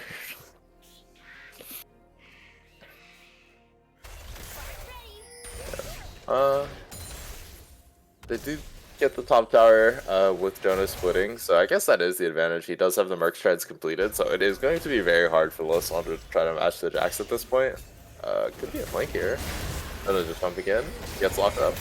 He's just dead. I appreciate the attempt, but I don't think you're getting anything out of this. Again, someone needs to check that. So someone needs to check that man's PayPal. Holy Christ, bro. Holy. I mean, I don't know if he had vision to everyone. Hong looking for the solo kill here. He might be able to find it if he wants to go over to Tower and Green Barrier, but he does the Zeri special where he autos and whiffs 3 times in a row and keeps doing it. Yeah. Zeri, fun fact, if in those situations you stop autoing and just walk forward and then auto once after, then you start hitting your autos. True. Every Zeri player refuses to acknowledge that, myself included. It's just like something that happens when you lock into champion. You have to walk forward and whiff a bunch of autos in a row. But Hong actually should be able to get out of here, uses a really good E, and now tries to turn onto Dave, but I think he is actually not going to win. And Oliver just cashes in on him. Just trying to give it to Smolder, was not successful in it, and this is 2 return kills on the bot lane of Inferno. They did get the Herald though, so we'll see if they're able to use this. Charm coming out, but not much really gained here. Jonah looking to go in now. Again, not going to be able to... Oh, actually flashes to find the counter-strike. Forces the ult out of Lissandra. Ults himself, and Lissandra not able to take the E, so I don't think she's going to be able to run away, and Jonah should just be able to pick up this kill. Gets the counter-strike, gets the stun, and cancels both E's that fight. Yeah, well played to Jonah. Ignore the previous statement of checking his PayPal. He played that fight well, able to get the solo kill onto Draco. But one of these is knocking down a couple more towers here. Should be able to get the spot tower. So they are in like a decent spot. Like gold is really even. Nishan has a huge play here. Is just going to ult the tower. Is not actually able to find the stun onto Omar. I think they got a read on the play, and now Nishan's just going to get taken down. I don't think you needed to ult there, but whatever. Yeah. Scarter ult short, you know, like 15-second cooldown. Yeah, Albert's had a really good read there. Just making sure that they had a couple people there for the Ball Bear under tower. Hong showing up now is just going to drop the ulti. Again, not going to find a kill, but is going to trade Juan's ult for it. Might get some decent tower damage down here. Yeah, if you're the side of 101 Thieves, I don't think you're that upset with how the game state is for you. You have the Smolder in your back pocket. You haven't lost the entire game yet, so like I think the Smolder doesn't feel too uncomfortable. As he is taking all of his health bar and the Syndra damage, though. Yeah, Omar and Dave both falling super low in that fight. Smolder ult did just come up, but you're not going to kill with it, so I think it's much better to hold it. Dave's a little behind on stacks of where you want to be, but looks like he'll probably be on track to get there by 25 minutes. He's at 140 right now.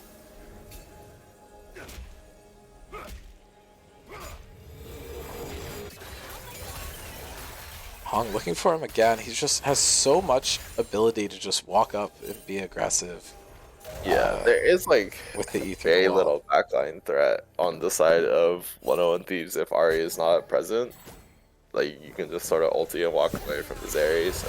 Ooh, charm. Counter CC spells going either way. Syndra not having enough damage to get the immediate burst, and there is a TP coming behind him, which they didn't realize. Jonah going in just has a grudge against Draco, I think. Targeting her, trying to find the kill there. Is able to pick it up, but now has to deal with the living Omar, and is going to die. That he is... out here in Africa? Yeah, they do manage to pick up Jonah, but Teddy is unfortunately just lost in no man's land, so they are going to have to concede this dragon, I'm pretty sure. Yeah. They're going to start anyways. They do have a decent amount of damage still with the Syndra, so... Yeah, except Smolder's going to TP onto this, so you don't really have that much of an advantage. And now Valver's ulting in, but he's taking so much damage. Omar and Jeremy are just staying out of this fight, and if Omar has enough damage, oh my god, that's so much onto Dave. And now he gets ulted, but there's no follow-up until Draco TP's in and gets here. So now Juan's on the backside is going to pick up a kill onto Jeremy. There's just kills going down everywhere, and they're mostly in the favor of 101 Thieves. Draco's is here, is going to drop the ultimate onto Juan, but it doesn't matter. Albert's just going to get picked up. And that's another shutdown going over to 101 Thieves. This play was so good for them overall. And now they have a 1.5k gold lead, and they're able to start stopping the dragon stack. Yeah, really good fight. Or I can't say really good fight. It was a very bloody fight between the two teams, but 101 Thieves is coming out on top. I think they just utilized the Ari reset a lot better. Sandra walking forward, trying to find damage, but I think it's just going to get picked off. And yep. Juan's able to find it. Now Hong's trapped in between 4 people. It's just going to ult. Not going to find anything. Just they didn't think they gave over enough kills. They would have give over 2 more. So now it's a 2.5k gold lead. And the dragon still.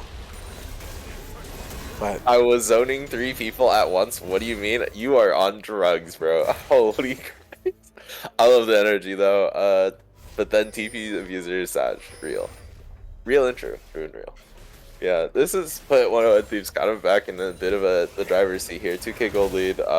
Not like an insane gold lead, but good enough where you feel a little more comfortable in this game. You have the scaling still from the Smolder, so they are going to have to be very mindful of how much this champion can do. They are going to have to prioritize getting Lissandra on top of him and peeling the Jax off at the same time. It is not an easy feat. Omar is getting chunked here really badly. I think it's going to be tough for him to stay in this game. Smolder is starting to hurt. Doesn't have a second item completed, and Teddy does, which I think is going to matter if there's another 5v5. but this tower should be pretty easy to pick up for 101 Thieves in the mid lane, which is going to completely open up the map for him, which Albert still hasn't been able to do. Yeah. Drizzy take a couple tower shots to try and help his case out with it, but one more auto should do the trick. Also, Teddy, we're not saying that you didn't zone them. It just doesn't explain why you ended up on red buff dead. Yeah, like, yeah, you zoned 3 of them, but it's... Mason, can you are you ban not that guy? supposed to... Huh? Yeah, I got you. Thanks. Die. And Jeremy just gets picked up, and Hong almost follows, but is able to just kind of walk away, and Albert, the homing scorpion missile coming through the wall, kind of discouraging them.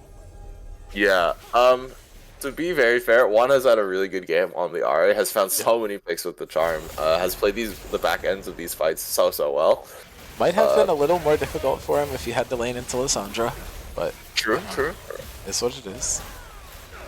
Yeah, crucially though, Teddy does have the IE completed on the Zeri, Yeah, so Jonah it's good dashing in did use the counter strike on the minions though, so he's not able to block any of Teddy's damage. And they just space out another counter strike. He tried to go in, but he's just going to die for it. Ruinous Otacon is going over to 101 Thieves, which I feel like puts him in a pretty good position here. However, this game has not had a Zeri moment yet, so you know anything could really happen. But we also haven't had Smolder stacks come through. Both ADCs are 2 kills negative, just not been a good game for them. The junglers have been popping off, the mid laners have been popping off, and Douglas has the most powerful scoreline I've ever seen on Braum. That's true. I don't know. Like, I swear, I play every support and I end up stealing way more kills than I ever mean to. Braum is like the only one where I have 0 kills like every game. Yeah, it's his Chad aura, you know, he's just too strong right now.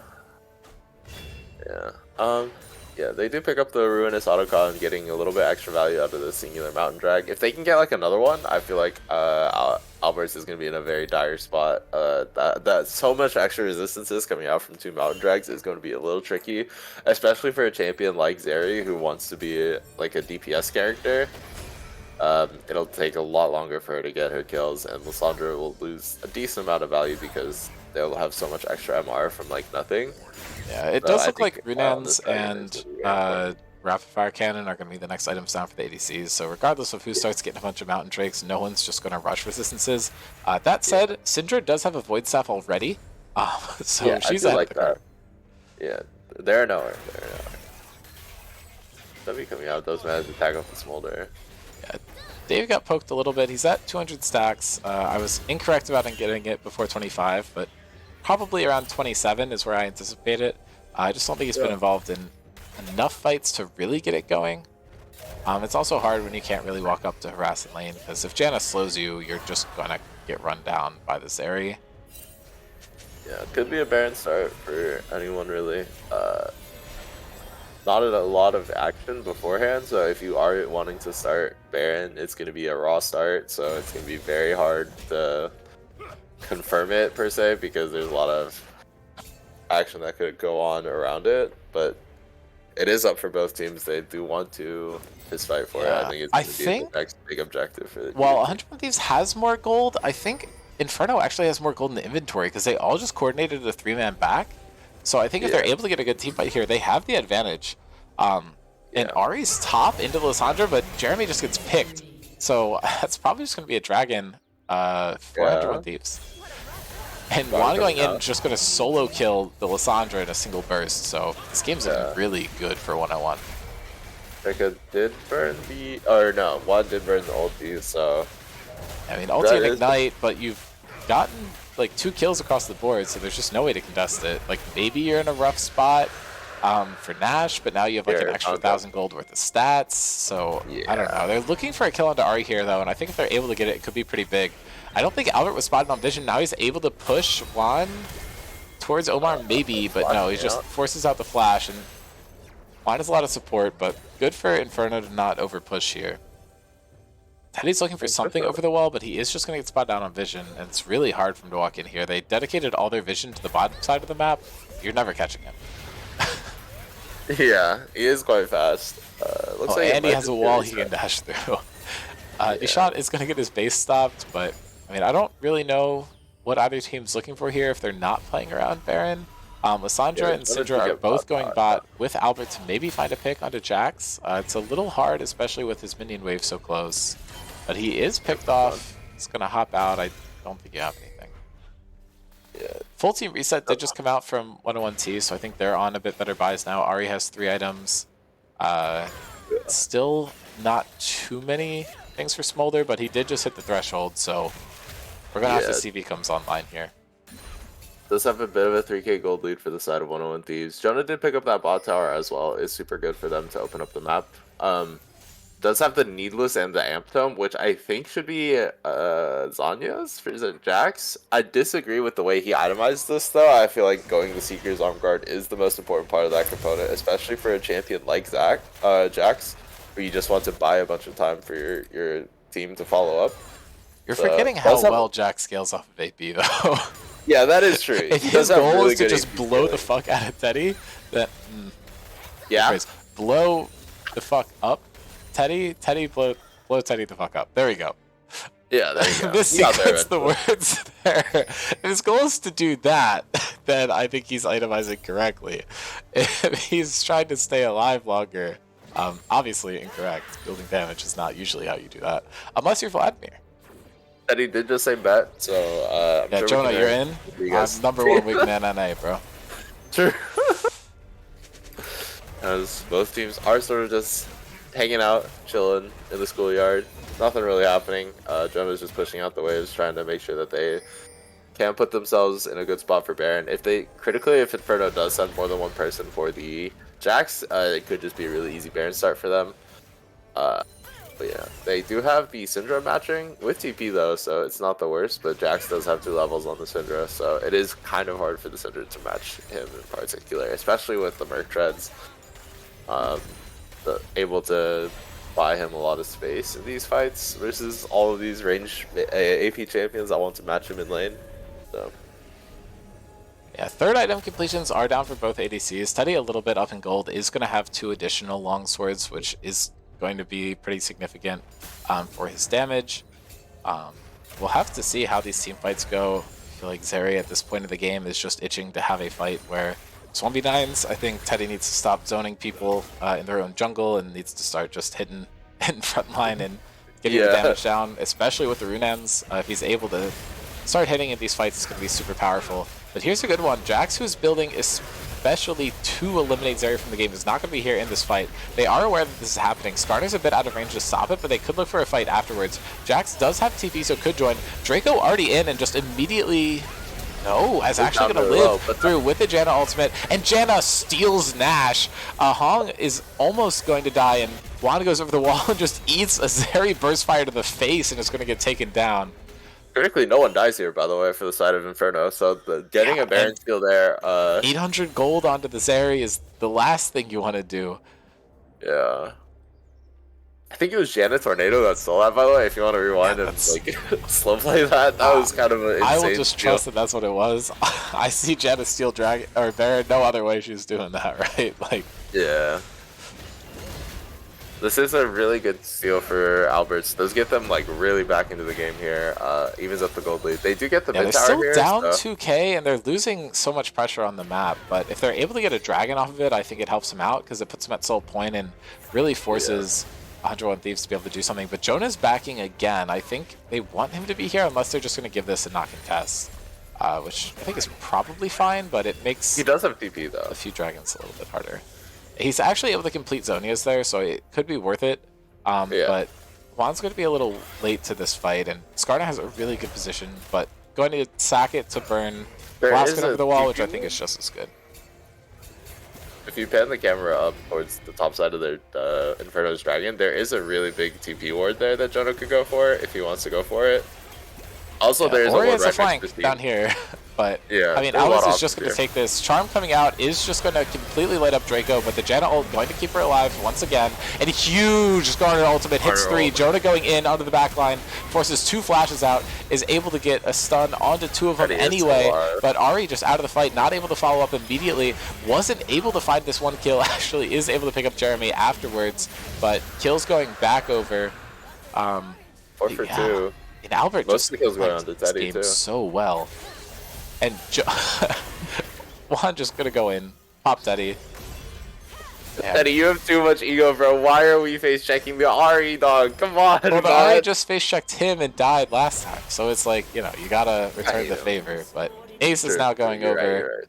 and they were able to secure another dragon, and it's a 5 for 3, which does even out the gold lead. I think there are a couple shutdowns there. Actually, one of them was on Teddy and went over Dewan, but. Yeah, crucially, this does put you on soul point for Inferno, so the next dragon could be soul for you guys. Getting that extra shield should be very helpful, and the extra resist as well, so. It's going to be a bit of an uphill battle for 101G. They get this tier 2 tower. Let's miss the shove, so they might be able to kill here, but barely managing to live. Flash coming out and just securing that kill is very funny. Yeah, Flash shutdown's pretty good, especially if he's able to get that shield bow online for a fight that matters. Teddy is actually up to 4 items now. But nah, he got a good angle over the blue wall, like the thick part. Yeah, maybe. But I'm still gonna flame you because you died to the Ari.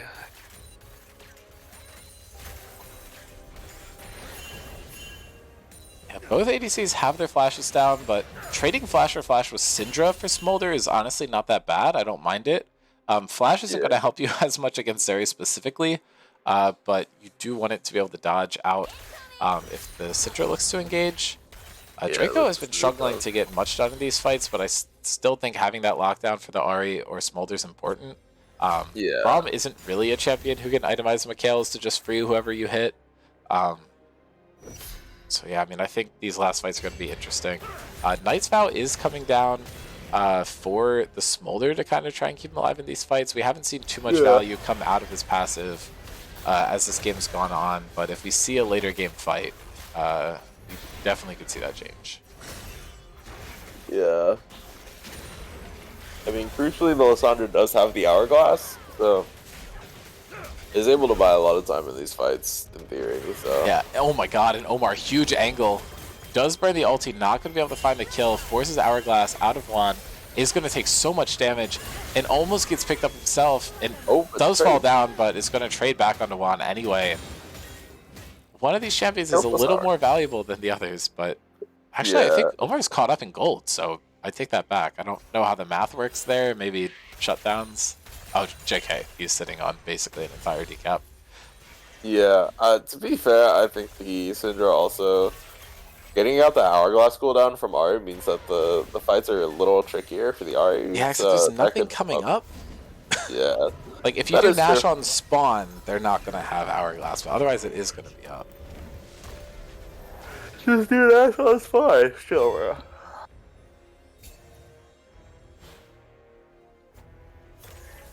Both of them will have their ults back up before they respawn. Low cooldowns.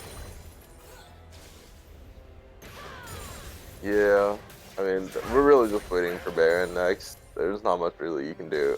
Critically, the Smolder is probably going to get a lot of free stacks, so Timer is sort of on Inferno here to try to close out the game, but Zeri is not a slouch when it comes to the scaling department either, and I would argue it's a little easier to play front to backs on a Zeri rather than on a Smolder, just because I think the consistent DPS is just a lot more there. Smolder, to me, sort of just feels like a sit on your fucking tanks and just pray they do enough damage to execute. Juan going in, almost finds the kill onto Hong and then goes back in and no longer has the ultimate, so he's just going to get picked off by the Lissandra. That, I don't know why he dashed back over the wall. Janna ult had already healed Teddy up all the way, and now this fight's looking pretty good for Alvis Inferno. Although 101 Thieves is fully committing to it. Jonah going in, looking to find the kill onto Jeremy, flashes forward, is able to find one, might find a second one, and maybe they can just walk back to Nash? It should be. It's 2 kills for one in favor of 101. Yeah. Critically though, I think the Ahri is more important than both the Lissandra and the Janna, unironically, so... I'm not sure though, because they both make it impossible for someone to just walk in and get a pick with the ultimate, so... I mean, Jungler is still alive for Inferno, so this could be another contest here for them, but they choose us to trade for Soul, and I think that's fine for Inferno, right? I think 101's maybe think they can take this and then run down and stop it, so we'll have to see if that works out timing-wise, but 4.5 items there is going to deal so much damage here, and you have to push into a Syndra. If you just ult forward, maybe you can get it, but Soul is going down, which means that the next dragon's going to spawn is going to be an Elder, and both those teams have had fun Elder experiences, so we'll see how this pans out. Albert is stunned up, is not going to get killed, does have to flash, and Hong kiting back. Is going to kill anyone who walks into him, but has to run back defensively himself. And Nishan making the same mistake other people on his team have made, just running into the Zeri, eating shots in the face until you die.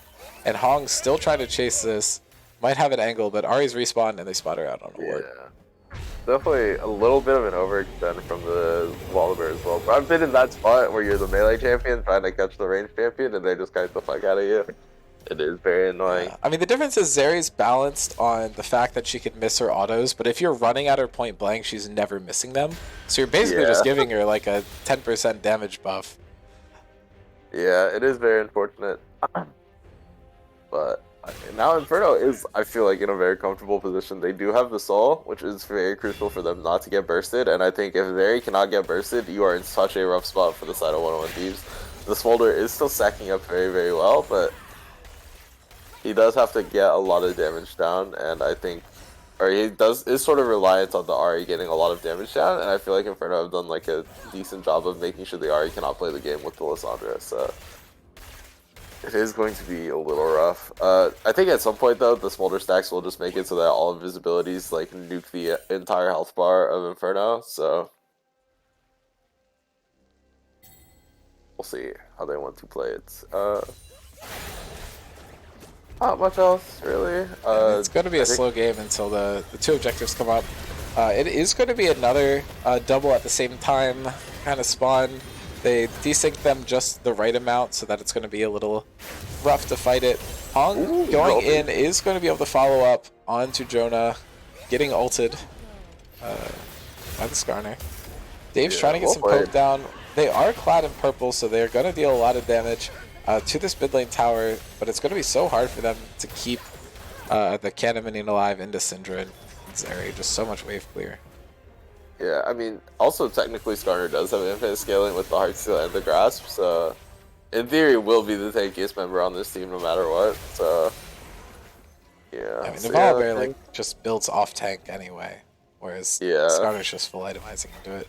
Both teams do have a Knight's Vow. I believe that the one from Skarner has got to be on Teddy, which does even out the ADC's carry potential a little bit. The series at full build, probably going to go for an elixir soon. If we do end up hitting full builds all across the board, it is going to favor 101 Thieves because they're going to have about an extra 75, like maybe like 8,500 worth of. Wait, no, that's not true. Gold from 85 the times Thieves, right? 5, so like 3 or 4K gold. I was going to say 750 per person, and I just said 100. That would be if everyone in the game got them. But anyway, boots make you stronger a little bit. But once you get into the late game, I think it's just going to matter more about how you execute the fights. Both of these teams are very strong scaling teams. The Jax is going to have a lot of value on the side lane, so you just got to make sure that you're playing the macro around that right. But it is really tough when you're trying to split push into this area team comp. Zeri's just going to blow up the 4 that you leave alone, so you have to play around the TP very effectively. Yeah, Teddy is saying that the marginal scaling after 225 is not that strong on Smolder. Yeah, I would tend to agree his late game is kind of weak. I think it's more so like the champion doesn't really function as like a traditional AD carry. Teddy forced a flash. Dave flashes into a Lissandra ultimate that he just didn't get to see coming, and Janna going to keep him alive, and I think they're going to get 2 kills off of this. Yeah. Lissandra gets the lockdown. And yeah, I mean, flashing forward for the kill on Syndra earlier made sense, but flashing forward there was very risky. Saw the execute threshold, but this whole game has just been 101 Thieves trying to find picks, and they just get stopped by the Lissandra, stopped by Janna. They just can't find anything. Yeah, it's definitely very hard for the side of 101 Thieves because I feel like you just need to wait for your Ahri to make the plays, right? But yeah, now Hong might be caught here. Does find his way to a wall, but gets ulted on. Good ulti. Yeah, but does get shut down by Jonah, and now they're trying to run for it, but you're never just going to kill Skarner and Janna because they're just going to stay alive for so long, and Syndra's on her way. And Juan dashing forward did not get the memo that Janna just makes it so you can't kill anyone. Yeah, Teddy and the Lissandra do kind of overextend into their enemy jungle after Dave does the exact same thing, so which is kind of funny, but yeah. It's going to be a little rough here, but probably the next objective is just going to be Baron again. It could also be I Elder. think you have to prioritize the Elder Dragon. I think just going for Baron and allowing the other team to just take it, because they're spawning at the same time. Wait, which team do you think wants Elder or Dragon or Baron I think more? both teams want Elder. I think it's just the better objective. Yeah, I could see Because that. if you have Elder and the other team has Nash, then they can't push into you because you just go on them and kill them. I think I agree with you, but I think Elder has a little less value for 101 Thieves because you already have an Elder Dragon kind of on your But team. you still have a 10% true damage burn on all your damage. Yeah, Like that is true. That is the execute is not the only thing that Elder provides for you. But it That looks is like the true. trade is going down. They tried to go with the same logic you have, so we'll see how this plays out. I think it's going to go poorly. Zeri can just constantly apply Elder to the entire team in her ultimate. Baron is going over 6,000 here. They're going for a TP onto them. Juan getting a charm onto Skarner, but the jungler just isn't there. So Elder's taken, and now they just need to play the stall game for like 3 minutes. Braum ult to disengage, and they're playing this right. But now Teddy's gotten near the back line, and they're just going to shove it in. I mean, Dave is splitting bot lane, so they do have to back up and contest him But as if well. Dave gets picked, they insta-lose the game. Yeah.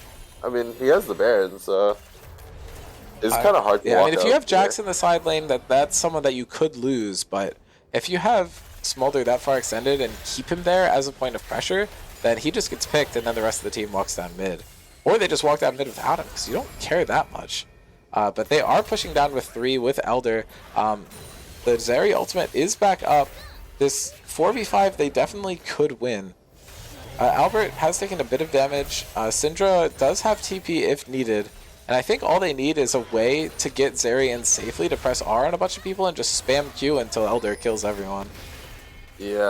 Albert could look for a flank here, but I feel like you just chill, like use the Baron. I think if you find a flank, you just get exploded. Yeah, that's what I mean. Like, I don't think you need to I do all don't think that. he wins into Syndra either. Yeah.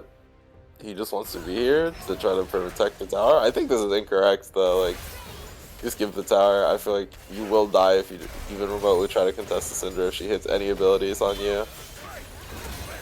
Yeah, the saving grace is that Baron is going to last a little longer than Elder, so they're both going to expire at about the same time, even though Elder Dragon fell down about 30 seconds later. Except now they're going to respawn at the same time again, so you have to play this game again. So this is just going to keep happening. Doesn't look like either team's able to really force a play. I think Alberts is going to get some towers off of this. They're going to get the bot tower, but now TP is coming up from Jax. And I did warn earlier that I think not having TP to join your team while you're splitting is bad. Obviously, I think Zeri can just kill the rest of them if Jax isn't there. She's the main tool. But Syndra going to stop it. I think Syndra provides less value than Jax, but huge flash in. Juan able to find it, but immediately gets picked off. And Hong might just die if he's going to get stunned there, but no. Smolder not in range to pick him up, and now you've lost 2, so it's a... Oh. Okay, wait. Jack's just back, so now Syndra's walking down. I didn't see him, so I thought he died. Jonah is going to force the flash out of Jeremy. But, I mean, now it's a 5v3, and I think Alberts is just going to be able to walk this down. Elder has run out, though, so it's a little tough, but flash is traded for the flash on Smolder, which I think is a very good trade. And Jonah gets caught up, is forced to use the Zonias, but that Smolder damage almost just took out 3 people, just not quite enough. And now Jeremy and Draco are both burning down a little low. And he's able to find 1. The second kill all game. If he gets in range of Omar, he's getting that too. Maybe. So close. And now Nishan goes in, but Nishan's caught in the middle of 3 people. He is going to find the kill into Omar, and now Teddy gets stunned up by the counter-strike. And Nishan's not going to be able to find the kill. Jonah going forward, gets an auto. All he needs is 1 more, but Hong able to kite this out. And I think he's going to win this fight onto both of them. But Jonah going in, 1 more auto will do it. He's just still not able to find it. Yeah, this Bloodthirster has paid off so well for Teddy here. Just having so much regen on your autos is just... getting you so much advantage versus these melee champions that are walking at you. They can get damage down on you, but you can just out heal them and out muscle them. So I really like this itemization from him. Dave did do a lot of damage in that fight though. The Smolder is scaling pretty hard, so it's gonna 101 be Thieves so hard does have to flash decide advantage going into these fights. I think they just need to make the choice to just fight over one instead of just trying to give one. Because if Inferno's grouped up on an objective, they can just drop Smolder ult on there, get some damage down. But the problem is, like, Ahri is kind of useless at this point in the game. Everyone else is too tanky with the Mountain Soul. She's not really going to be able to find picks, so you need to go for something extended and just try and whittle down their health bars until right, until what's his name?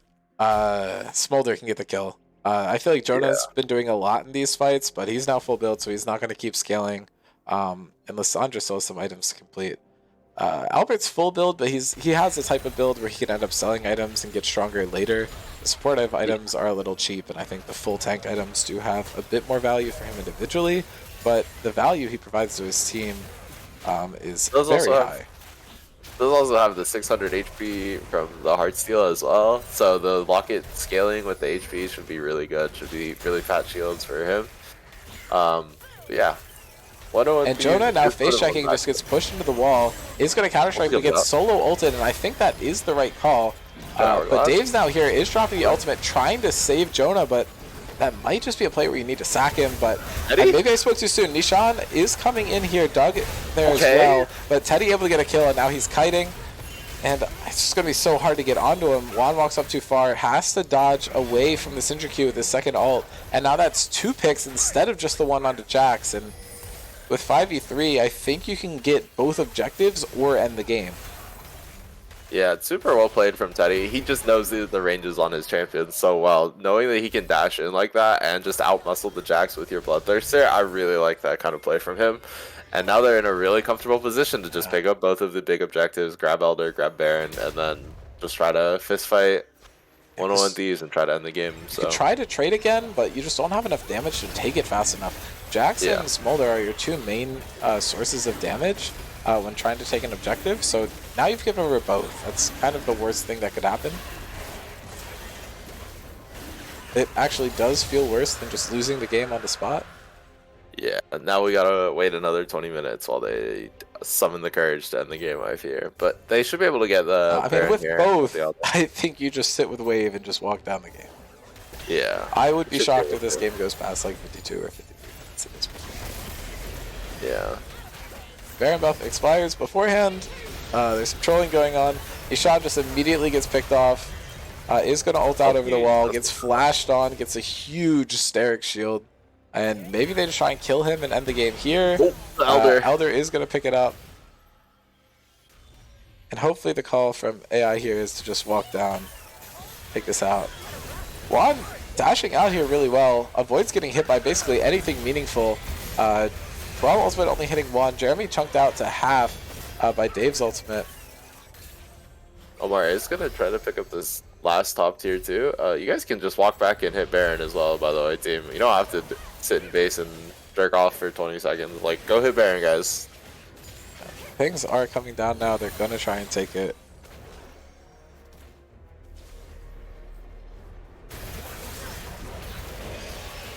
Yeah, it should be a very free Baron with the Elder as well.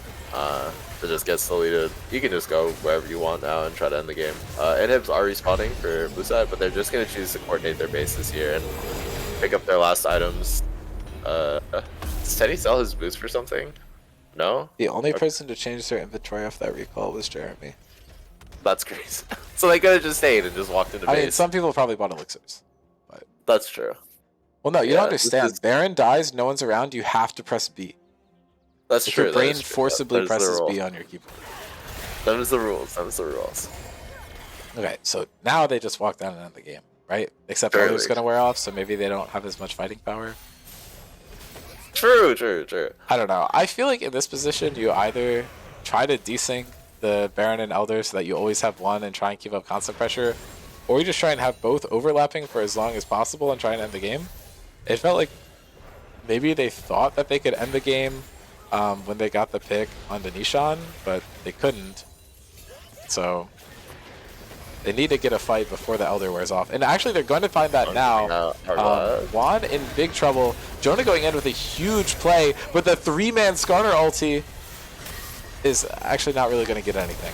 And he might die for it. Does manage to hit the Ari with a lot of abilities. Is dropping super low. They are going to trade this inhib out. And Hong uses ult earlier. Is going to flash forward, get a kill, but immediately dies for it. So there goes all your siege potential. Yeah. I think he just extended the game by another 5 minutes, by the way. Yeah, those are 70-second respawns for both of them. Nice. Thank you, Teddy, for making this a 50 bajillion year game, by the way. I hate you. But yeah. Definitely, I don't think he had the E in there. Did pick up the Ari, but now you just... Not only did he E it, he E-flashed in. That's my goat. That's the best ADC in the server, by the way. Holy shit, what a king right there. He just wanted to make it entertaining for us. He just wanted to see his team go to 100,000 gold. That's what he wants. True. They're small loan of $1 million, I fear. Unfortunately, I don't think they're beating the longest Scrim Zone game ever record.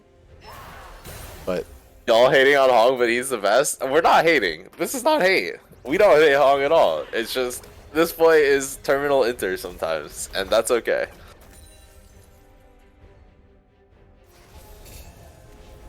Yeah, 7 seconds on this Zeri respawn. This is like all that you really care about as Albert's Inferno. Born to be a Hong Babo hater? Correct. I guess he's not hating. Says he was born to hate on him. Make up your mind. Correct. No, I don't think I have to be honest with you. Okay, so we wait 2 minutes until they take Elder Dragon because 101 Thieves can't take it anymore because they can't do anything. They can't leave their base. Volibear is no longer a real champion, by the way.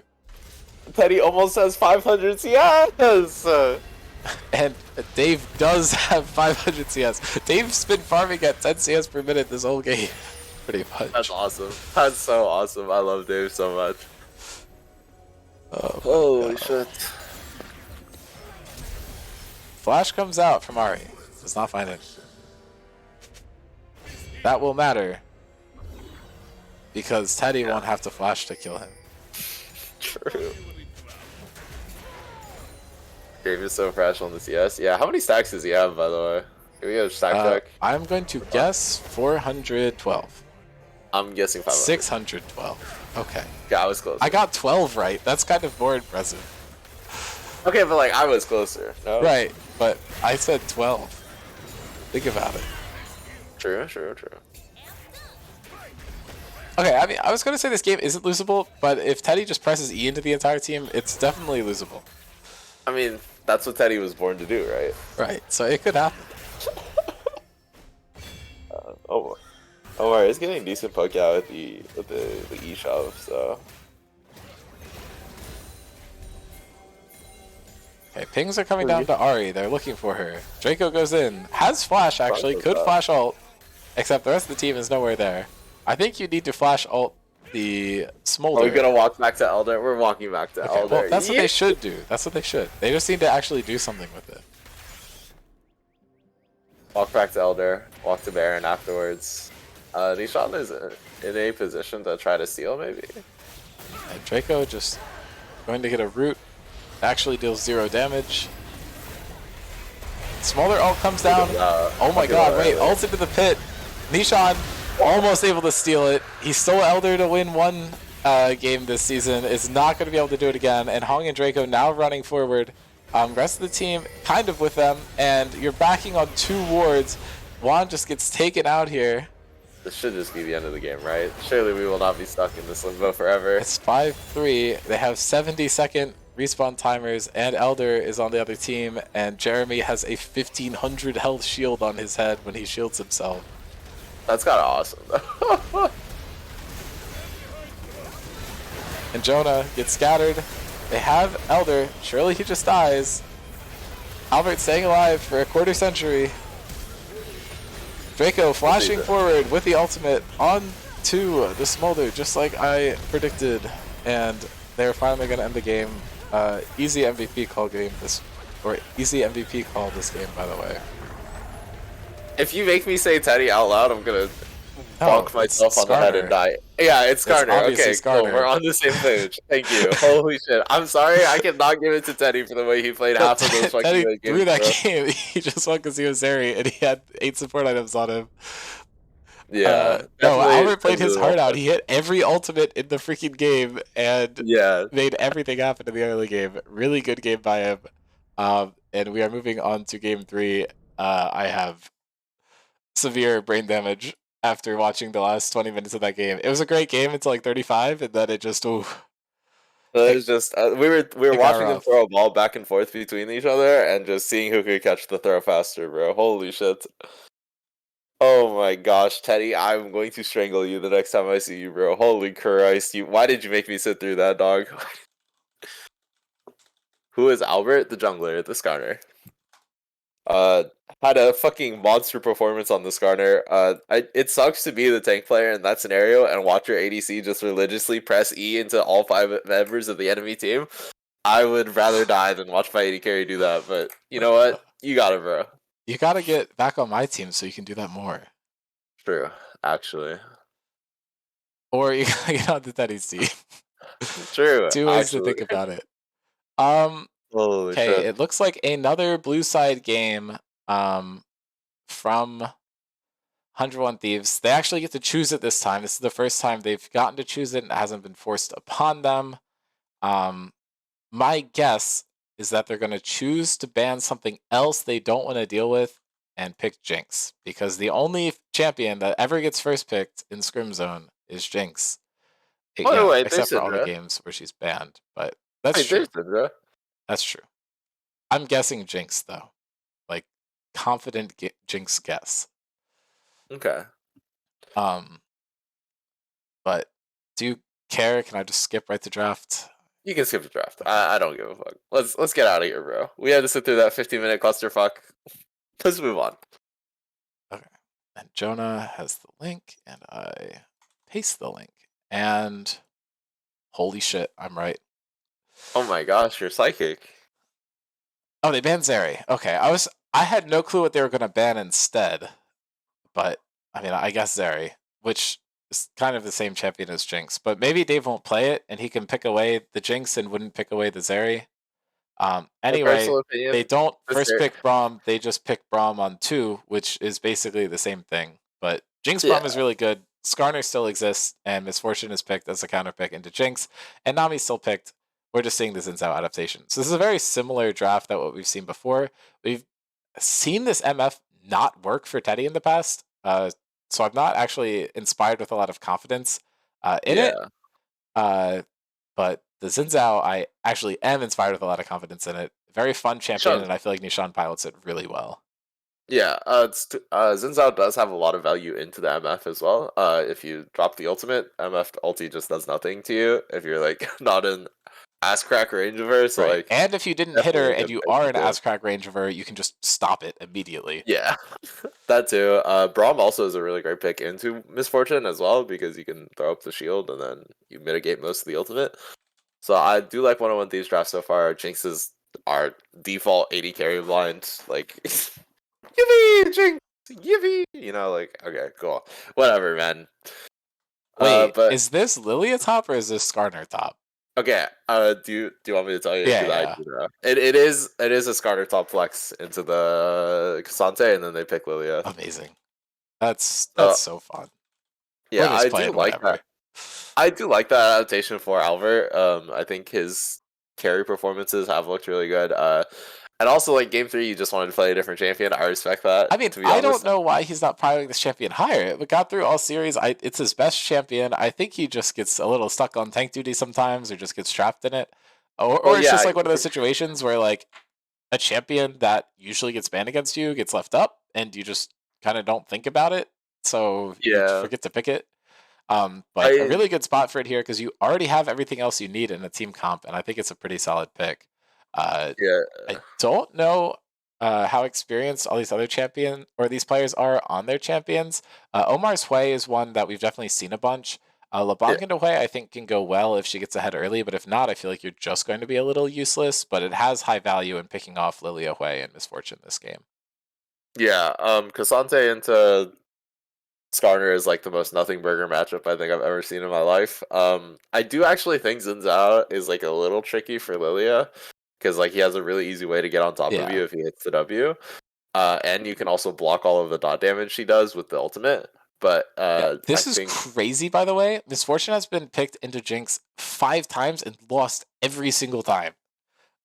Like, yeah, it's a counter pick, I guess, but yeah, I don't know. I But don't know. looking at past performance, Hong actually is 8-3 on the Misfortune. Overall, pretty good on it. Omar is 0-2 on the play, which is a little surprising, but Juan had an even worse game when he whipped out the LeBlanc. Jonah 2-3 on the Cassante. I think it's a solid pick for him. Draco actually very well performing on the Skarner pick. It's one that I definitely Skarner is wasn't clued cool into. though. I think I missed that series. And Douglas is now 1-2 on the Braum pick, and Jeremy's 5-5 after the rest of the games of the series. So I think Yeah, the records or like the past performance on it gets me a little hopeful for the top side, or like yeah, just top lane at ADC. But I don't know. I feel like these are a lot of champions that aren't necessarily as high performing historically for these players. So it's just kind of one of those game 3 scrambles where all the picks come out of the bag, and we'll just have to see what yeah. happens. I think both of Draco's previous Skarner games were in jungle, so it is I think their first time playing at top. So that should be interesting to watch. Albert's Lilia, it does have a I negative performance, This but might be filtered by lane. I'm not sure. is it? Some of them are, some of them aren't, and I'd forget which one this one is. Okay. Well, Albert's Lilia does have negative win rate, but I think it is his most comfortable jungler, so You are I'm correct. These are confident. jungle Skarner games. When have I ever lied to you, Mr. Jones? Come on now. Like Crazy 18,000 ops. times. Crazy op work happening in this car right now. Actually did trust you on this one. I just wasn't sure about my own thing. However, I do know that the correct answer is to default not trust you. That's crazy. Incorrect. But yeah, See, not and then much I for know not to trust that either. Well, you can only get me so many times. true. But yeah, I don't know. Not much else to really talk about in this draft, I think. Okay, I am a bit of a Dave Jinx anti. I feel like he does better when he has like 80 carry counter pick, and I think he has used it pretty well to like leverage good matchups. Or if you're like blinding him, I'd rather see him on mages. I think I his mages mean, look a I lot better. think I like Jinx Blind better than I like Smolder Blind. Yeah, that's what I mean. I mean, the but, bar's like, on the ground, but the bar is in hell. Like I would just say hate Smolder bar counts as a mage blind. for all intents and purposes. I think Smolder's an Yeah, AD yeah. mage, so Yeah, that I can agree with. I just think utilizing Dave as like an early first pick is just not the way you want to pick for this team. I think getting Doug Comfort is good. I think getting like a decent jungle matchup was fine, but I don't like picking him first for 80 carry, even though it is really good for Scrims S9. I think he has a lot of niche counter picks that work for 80 carry, uh like the Nilo, like the Callista, but there's like a bunch of things that he does that I think would work for them, but I don't know. I don't know. It My is vote what would it have is. been Twitch counterpick into this, but Yeah, his Twitch was also pretty good. I don't know if he's played it actually in Scrims, but maybe he has. Teddy almost assuredly has played. No, not Teddy. I meant like with Jinx picked first. I think I would have probably preferred the Twitch counter Twitch into counter. Jinx. Yeah, but I mean, we'll Yeah, have to see how he plays the Misfortune. I'm somewhat confident, except for the fact that it went so badly last time. true. Yeah, Lilia is going to try to path down. I kind of prefer this. You do have an MF and a Nami lane, so you have a lot of ways to enable plays for the MF, whereas Skarner Cassante is a lane you should just never pan up to. I don't think anything's going to happen in this lane, so as they are just sort of ended that wants to path to the LeBlanc, I'd say. Maybe look for like a level 3 gank onto the way, this mobile mid laner with the LeBlanc in your back pocket. If you get the chains down onto the Hui, it should be a really easy matchup. Really easy early kill, I should say. Definitely want to try to get accelerated on the Xin Zhao. This champion does like to really pair with your mid laner and look for like aggressive 2v2s against the enemy top, or like just sort of like spread the gold around. So I want to see if they can link up and get their aggressive plays off. I think this mid jungle duo has been pretty good at it so far this season. They have looked really good in their wins, and it's mostly been on the back of these two players, and then Mr. Mark Spector in the bot lane just being sort of the backup carry for them. So really gonna see where it goes for them, but let's get a good chain down. How much else is happening here? Yeah, Lilia does tend to want to itemize or clear for 6 camps. Just try to full clear and then reset. Try to keep really good tempo. Good chain from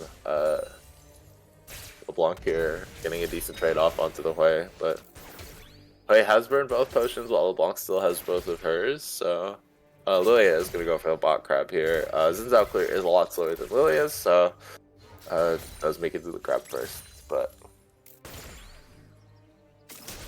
you know, are you still alive here, by the way? Yeah, it's just boring game. Yeah. No, you have stuff to say. I don't want to. I'm letting you go. That's true. That's true. Yeah. Lilia does get the first base off, so it does have the faded ashes coming out of base here. This item is just really dumb for most AP junglers. For their first clear, it's so broken that champions like Diana, who normally want to build like actual AP items and burst, just build Leandre's first and then go tank. It's really stupid. I hate the way they designed this item, but whatever, man. If you want to keep this item in the game, go nuts, right? You got it, bro. Yeah. Draco did also go for the tier as well, so... I think this is one of those games where, even though it's a game 3, I think we need to see some proactive play. We can't see what we saw in that game that we casted yesterday, where nothing happens for 20 minutes. LeBlanc and Xin Zhao need to do something, or this team's just going to lose. Like, you have Jinx as late game insurance, but you want to have those champions fed enough that they can get a pick to start getting Jinx online. I think even if his Fortune doesn't get ahead, she can build to still do a lot late game and has the correct build to do so. Doesn't have the first strike, but now walking in aggressively, looking to get some damage down onto Dave, but now the concussive blows are coming out and they're actually going to get it off, but the barrier and flash and heal are expected to save him. So one extra sum being burned on that side. Jonah's looking for a solo kill in the top lane, just not able to find it. Draco able to get under the tower. Yeah, Nishan is down here as well. Now he has a lot of prio for this dragon, so he's just gonna take it. Yeah. MF does have the Vamp Scepter though, so it's gonna sustain back up in lane. Lilia does have the read here, and his ball lane did base, so this could be a really bad spot for the tower here. Xin just needs to flash, and I think even if he does flash, Albert could follow, choosing not to, and he's just gonna pull out the dragon and take it. Yeah. Yeah. Or no, they're gonna drop the dragon. They're not gonna take it. No, they're staying on it. Right. Oh no, they're not. Okay. Still hitting, really? But then it's not. Okay, I guess no one wants dragon. Even though dragon spawns first, it has been taken second every game so far this series. Pings are coming out towards Grubs for Nishant. I don't know. I dislike that play from Alberts. I feel like you just finished the dragon there. Yeah, like... I don't know who's gonna stop you because LeBlanc's chunked and kind of low on mana, and obviously she's a bit of a threat, but you're all kind of full health. And now LeBlanc is going to have Flash and Ignite and is full health and can contest something if Grubs get started up, but now Lilia's just trying to do it again. Dave is going to be the first to rotate, but I don't think he really has a way to contest it. I think they are just going to skip the dragon. They realize that they're going to have to do this trade. It's a bad spot, but I think they managed to suss out the play anyways. Casante solo killed though. Yeah, I mean, Jonas Casante is good. Yeah, I have faith. I feel like the Skarner just only does so much into him. He's just so tanky. Skarner's really good at neutralizing matchups, but Casante is just one of the ones that just always does good into those neutralizing matchups or other tanks. Yeah. Or, I don't know. And Jonah just has probably way more practice on the pick, I'd imagine. Yeah. And Juan going in for a trade, but is actually just going to get out-traded by the Hui, which that's bad. That's not what you want to happen as a bot. Yeah. Skarner top playstyle is a little different from jungle. I know people were doing like a Comet setup with like a W max a long time ago. I'm not sure what was if that's still like a thing for Skarner top. But yeah. I'm just gonna go for the grass, try to stack it up, try to get as tanky as possible. I think both styles are fine here. It's gonna be a little tricky to Dude, try why to is match with the Omar just counter. auto trading with the gloat? He just wants It doesn't the even gold. do anything. 25 gold, bro. Come on. So true. But I mean, he's just getting so much more damage down in these trades. The range is helping. He's got CC in his kit. It's making it a little tough for LeBlanc. Since I was looking for a gank bot lane, but I think they're going to try to trade mid lane first, and Albert is here to help. If they're able to get on to Hong, I think it could be really bad for him. They're able to start getting the autos down. The stun does come through, and they should have enough damage, but the kill going over to Braum, but the second kill is actually avoided by Jeremy's flash. One of the few sums that wasn't expended in that earlier fight. If he had, he wouldn't have had it here. Yeah, one of these is in a pretty comfortable spot. Does have the 2-kill lead. Does get the solo kill. Top side, and then does just go back, or does get a really good proactive play from Nishan on the bot side. Douglas hitting a really crucial Q in that fight to really get it started. So really like this look from them. Nishan is still their most active player, and I really like to see that from him. Lilia does have like a 10 CS lead, so I think that kind of matters, but it's like Lilia will always have a CS lead. It's traded for the assist too, so I don't think it's going to hurt you that much. I don't know. My only criticism of Douglas's Braum, it's been really good. I've enjoyed watching it. He ends up with too many kills. True. Dave has been denied getting online. Oh, -1. In both games. Just by the fact that Braum ends up with the kills. I don't think it's intentional. I don't even know if there's how much that can be done about it. It just is one of those things that's a bit unfortunate. And I think Omar's now at the point where it's going to be really hard to threaten him. As I say this, Juan goes in and misses every ability, so... Yeah, I mean, you do have hip chains for the LeBlanc to be a useful character, and we've not seen that. Lilia is top here. Yeah, Jonah getting a lot of damage down and is now going to go all out. Does just get hit with the Skarner ultimate, but it shouldn't matter. I think Jonah's going to get a kill onto Draco here, and they might be able to get a second one. Feet of Warfare is going down. Jonah gets the knockback with his Q and forces the flash out of Albert, but now he is going to die. Drowsy coming through. He dashes in to get the shield, but maybe could have dashed to a minion or use the Unstoppable, but it doesn't matter. They're just going to trade back on Lilia. This is still a net positive play for 101 Thieves. And Juan's just been chasing Omar across the map, looking to set up the tower dive. Yeah, good hold on the sleep for Albert to really ensure you can get the 2 double sleep. But 101 Thieves just having the really good Cassandre ult to buy so much time, able to kill out Draco and then just turn on to the Lilia with the... And Zinzao running into Omar, but he's taking a lot of damage, and Omar walks into range, which means that he's going to get the kill, even though the Crescent Guard was up. And now I think Omar should fall, but I don't think Juan's going to live. And Flash coming out from Draco, that was really good to pick up that kill. And now they've gotten a lot in return. And now Dave trying to run this down and should just easily get this kill. Solo Bolo, ADC on ADC action. And Jonah should be able to find a kill here, but Draco running away is actually canceled by the Braum ultimate. Really good play, but now I think it's doomed for 101 Thieves. Jeremy's made his way all the way to the top side, and Albert falling down low. This TP is going to dissuade the play, except they don't have vision of it, so Jonah's just in trouble here, and he doesn't even know. And really good E coming out from Lilia is going to secure both of those kills instead of just allowing one to go over. And Dave's going to get some plates, but that's kind of all he has going for him here. Grubs are available on the top side of the map, and I don't think they're really contestable for 101 Thieves. Lilia just takes them so fast. Yeah. Critically, oh, could be another kill here. No, one knowing that you can't really walk up here, but critically the Leandres was completed for the Lilia, so you just do so much damage to the front line. Nishan is going to get a root with the EW, or is going to get rooted by the EW. Was able to steal a grub there, I believe.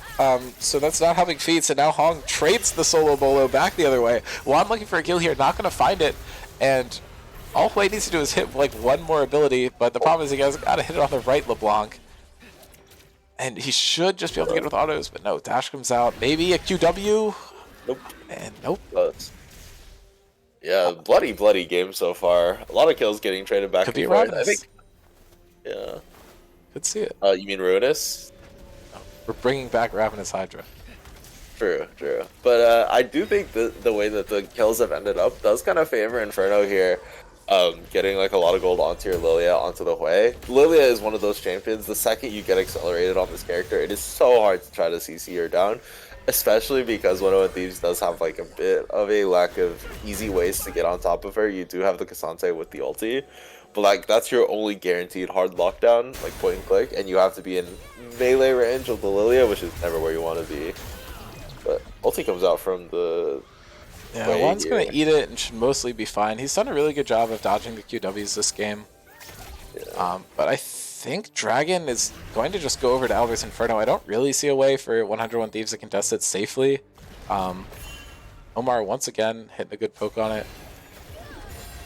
Hong was watching top lane fight there when he was 1v1ing Dave the first time. That's my canon. I agree. Honestly. He did win it the second time, so...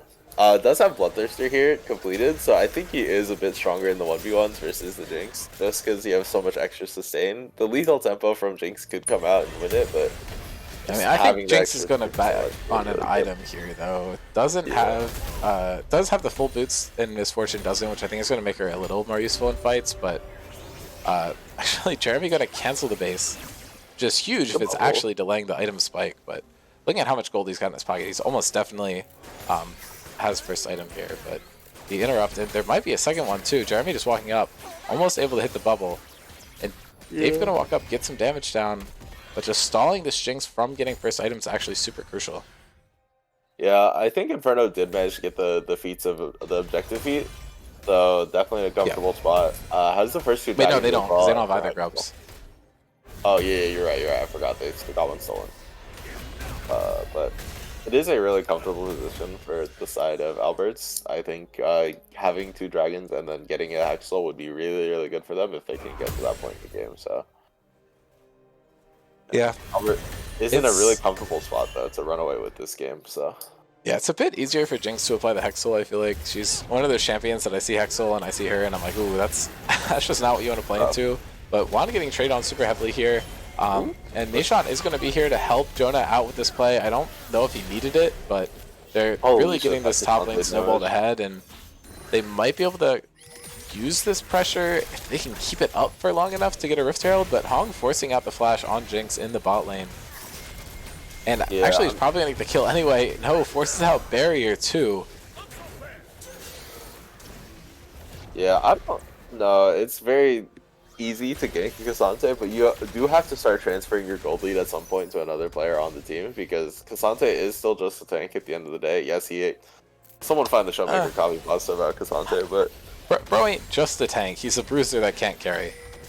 Yeah, he's like a bruiser that can't carry, so like at some point you are gonna have to transfer your gold lead to someone else. So I would like to see Jody try to get out of lane after you get the tower, try to accelerate other members of your team. So does have a lot of kills though, is pretty comfortable into the Skarner, but yeah, definitely less utility than the Skarner overall, I'd say. So let's see where he ends up here. And Albert going in now is going to find a double Drowsy. Is going to hold it until the Nami wave comes through, which is really smart. They're going to find the kill onto the Jinx and should be able to find one onto Braum too, and I think Nishan just needs to run away. But now Draco actually might be able to find something onto Jonah. Jonah has to use the Unstoppable, just gets clipped into the wall because the positioning with Skarner. I don't think Jonah's going to be able to win this unless he can get an all-out through the wall, which he should have here. Well, good Unstoppable. Gets knockback. And now he gets it, but it does not go through the wall, which I think makes it a little worse in terms of damage. But I think Jonah might end up winning anyway. But Omar is definitely winning this, and Juan just... beast mode on the way versus the Juan's struggling here. He's trying his best to get a pick, but it's just not happening, and Omar's playing so well. Yeah, Omar did. Jonah did end up winning on top, by the way. I would hope so. Did get the all out, so. Press R, kill Skarner, easy, etc. First turret does just go over, so I think Albert's... They just need one more for objective feat, I believe. Yeah. Jinx ult, trying to steal it. Not gonna find it. But this Rift Herald could easily be stolen away. Would not guarantee feats for the other team. Now we're looking at the smites. And it goes over. Nishan, King of Steals, is going to be King of Dying right here, though. Hong walks up, is able to pick up the kill. Douglas falling down, and Jinx should get away from the Blast Cone. Actually, Juan able to find an assassination this game, but so is Albert. And actually, I don't even think Juan gets this. Flashes over, gets an auto, doesn't have a Q, and LeBlanc can't get anything done. The two players that need to get accelerated this game for 101 Thieves to have a chance are both 1 and 3, and Albert, our last game MVP, is 7 and 1. He's aiming for the MVP go right here. Teddy carry who? Their jungler is 1v9, I fear. If he was aiming, he'd be playing Ziggs. That's all I gotta say. Bro. And Teddy dropping the ult here. It's not gonna find a kill. Nami ult isn't gonna find the kill either. Neither's play ult. We just ulted Kazanze with 3 different people. Yeah. You know, I mean, I would think twice about that next time, but they don't. Fuck it. Probably don't lose anything for it. Except for the fact that Dragon's spawning in 20 seconds. Yeah, maybe this team is called Albert's Inferno because it's Albert's Inferno to carry. I don't know. I have nothing for that one, but like the team is named after him, so maybe we should stop calling it Teddy's team and start calling it Albert's team. Thoughts? I think you're talking to the wrong people if they are just calling it AI. That's true. I don't know, man. Should just be a pretty easy Hextall start. They are lacking at ults, but critically the Lilia ult is up, and I think that is the most important ult on That's your the only one that really matters, I feel like. I also just think it's so hard to contest Lilia even without ultimate. Like, that champion has 2 items already. And so does Cassante, to be fair, but he's up just farming solo kills against Draco. He's horror farming right now, don't disturb him. Yeah, and Doug's just dead here. I like the try to get vision, but you're just too far behind at this point. 101 Thieves has been able to kind of glide on having an early game lead. Oh, he almost got another steal. I don't know if he meant to drop the Rift Herald there. Might have just been trying to get like a sweeper going, but Thieves just gonna get collected here, I think. And yeah. Juan trying to get away. They actually did get the Rift Herald charge off. Might be able to get a tower out of it, but I don't know if Juan's gonna live. Maybe. He dashes into the misfortune and gets picked up. Yeah. Omar saying it's always been Albert's team. True, my bad. I wasn't familiar with his game, so. Yeah, I he just hangs out with the wrong people. True. True. I'm in the wrong crowd, I guess. Yeah. As 3 dragons on their way to Seoul. They're just in such a comfortable position. This Lilia should just be able to 1v9 the game. Ruinous Otacon. Yippee! Yeah, the interesting one, I guess. I don't know. I don't know. Is any of it really interesting? Yeah. Gracious is the one that's meant to be interesting. Except it doesn't really force... Actually, people int, so that makes it fun, I guess. LeBlanc can't do anything from behind. It's what LeBlanc players deserve. I agree. All LeBlanc abusers should be executed. Looks like Alberts is just going to try to set up for the Ruinous Otacon. He puts him in a really good spot, getting extra healing and move speed from the dragons, as well as extra haste and attack speed. Should be really nice for them. Yeah, I think they're just going to start up this Otacon. I mean, they have such a lead at this point in the game that they can just do anything. They have Soul Point. That's going to get cashed out on in about 3 minutes. They're up 5k gold. It's so hard for 101 Thieves to come back in this game. This is like the one game where Dave doesn't have a lead bot lane, and that's really going to cost him. I don't know. Jonah tried his best to get something done. Almost picks up the kill onto Albert there. Not quite finding it. And LeBlanc dashing back into Misfortune ulti and just getting absolutely destroyed. Jonah was able to steal a couple of roses there, I think, just because of how tanky he is. Now he's going to get the all-out through the wall. Trying to find another kill into Skarner, not going to be able to do it. Gets the flash out instead, and 101 able to trade back mid-tower, but it's objective bounty. Too. Yeah. So, not the worst, but... Right, except the fact that you have objective bounties available to you means it kind of is the worst. Yeah, I mean, you do get some gold back, so it's not capital D. Capital... just it's not the worst, but... Capital D bad, yep. Yep, capital B bad, but I can't speak English, bro. Leave me alone.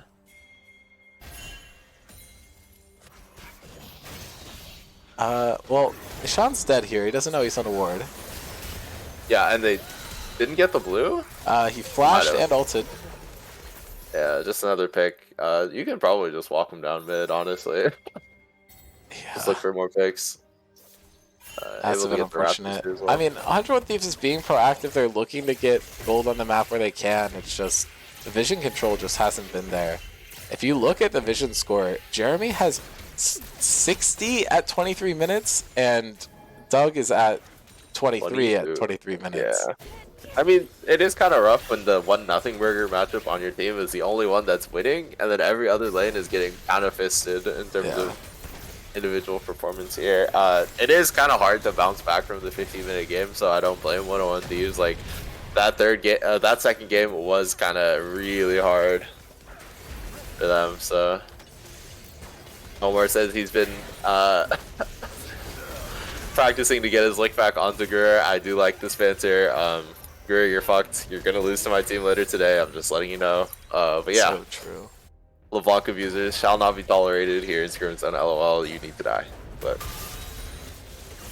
as they are just gonna try to angle for the Hex Soul here. Yeah. Alberts just need to play it cleanly, close it out well. Try not to feed their shutdowns, and I think they should be good here. Okay, you told me yesterday in the car that this series was 3 50-minute games, so I'm actually expecting this one to go on for another 25 minutes. True. I don't know what happened to the last 15 minutes of the first one. I think we lost it. Yeah. We just disappeared. I think I said there were a bunch of 50-minute games, but I guess 2 should not count as a bunch. But I mean, hey, if this one goes to 50, I'll take it back. You're right. I just don't believe that that's possible. yeah, I mean, we Jonah know Teddy, is right? now He getting might farmed make it. himself. I was hoping to see him pick up another solo, but I think it's just so deep in this game. This is going to be a solo at like 25 minutes. Maybe Jeremy can get picked here. LeBlanc is finally here, except the Nami ult is just going to save him. Crescent Guard burned a little early, and Lilia was actually in range. Misfortune ult getting a lot of damage down. Doesn't pick up any kills, but it doesn't really need to. And Omar getting a kill. And Hong flashing forward, picking up a double kill with the double up. It's kind of fun. I like when that happens. And now this is going to be Hexel, and they're already walking up to Baron. And I feel like that just gives you such a good position in this game. Should just be able to walk it down. There's no way that 101 Thieves can steal an Elder for you. And you've shown last game that you can end the game really quickly when you have Elder and Baron, right? Yeah, of course. It's very easy to end the game with Elder and Baron. Okay, so they're not taking Baron. I take it back. I mean, Teddy's just trying to KD farm, right? Like, he can't look worse than his jungler, so he doesn't want to go hit the objective with his jungler. He wants to farm Jonah. Oh, good bubble. Dude, Jeremy's playing this game so well. Yeah. Also a really good game from Jeremy. Is there anyone who's streaming tonight know him? No. All the casters are on the 2 teams that are playing, so... Or their names Sav and Jacob, and neither of them. Yeah. Honan actually, there's a remote chance Honan gets home in time and he and Fidger cast, but I wouldn't bet money on it. I would bet money against it actively. Guess I'll do it. Thanks, Mason. True. Can't believe you guys are benching no one, bro. That's fucked up. It's okay, Psycho Carrot owns you. True. Well, this is all happening. Rift Herald is just me. Or no, the bigger Rift Herald. Rift Herald's like dad. Yeah, Draco is getting caught. I don't think they give a fuck. They're hitting Baron as you guys are chasing this Garner.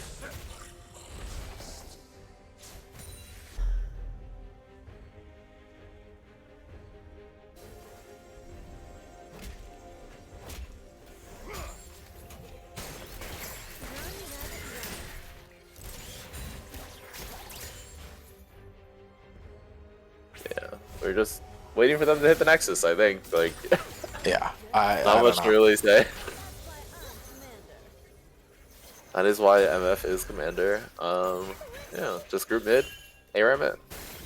He could probably push side lanes if you really want to.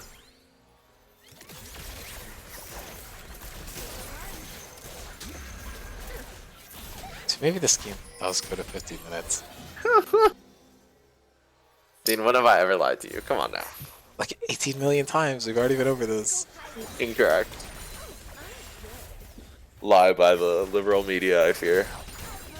So I mean, MF with the Hexal is still kind of annoying if you drop the E. Like, with the Hexal, it does, like, an annoying amount of damage. I think she's still kind of annoying because she's like half an item up on your ADC and is Okay, 8, 2, and that's 9.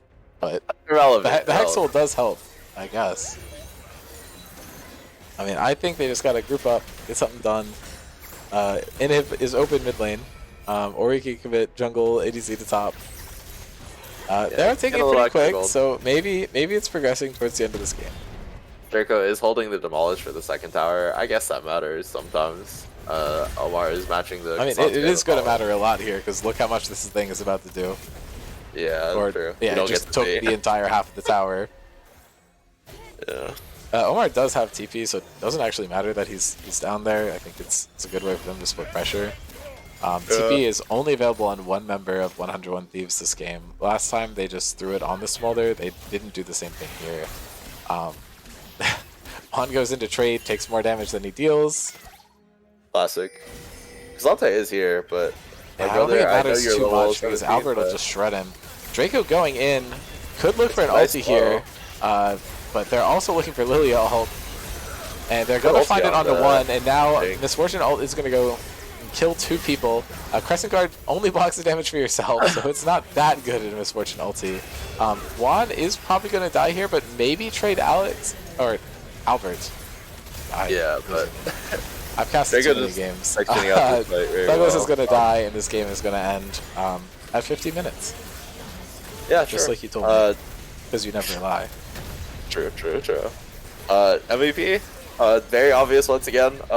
This one goes to Albert. Kind of the GOAT of the series, I cannot lie. I was going to say Jeremy, but... Really? You think so? He had some really good ults this game. I feel like he was as all over the map, and I feel like he was able to set up a lot of stuff. He had some good rooms mid. Maybe. Yeah, I can see it. I don't know. I feel like it's equal on both of them, and Albert just got it. So, tiebreaker. But like, I need to, like, slurk on every jungler player's shit, sloppy style, you know? Like, come on. You can do that without giving them MVPs. So, like, no. They're not. Come on. I mean, yeah, we can give it to Jeremy. Fine. It don't matter too much. Both played a really good game, though. I think Albert looked a little flashier on the Lilia, but it is easier to look better on junglers rather than supports. So I mean, I don't know. Albert had Jeremy had like the highest division score in 30 minutes I've like ever seen. That if you're not on Pike or cheating with the zombie ward. Yeah, that is true, but I think Albert was on top of most of the plays that, or starting most of the plays that Inferno wanted to start. So I don't know. It could be both. I'll say Jeremy though. Yeah, okay. We can give it to Jeremy. It is fair. All right, I am gonna cut it off. Maybe watch stream in 40 minutes. Maybe not. We will see. Is our game at 8:30? Oh yeah, wait, true. It's not updated on the website. That's my bad. But yeah. Okay. Well, I mean, we would prefer to play at 8 if you could. We were told that you could not. So yeah, we can't. Don't worry. Right. So yes, it is at 8:30. All right. Well, thanks for watching. Maybe our game will get casted. Who knows? Yeah, we'll see. See you, everyone.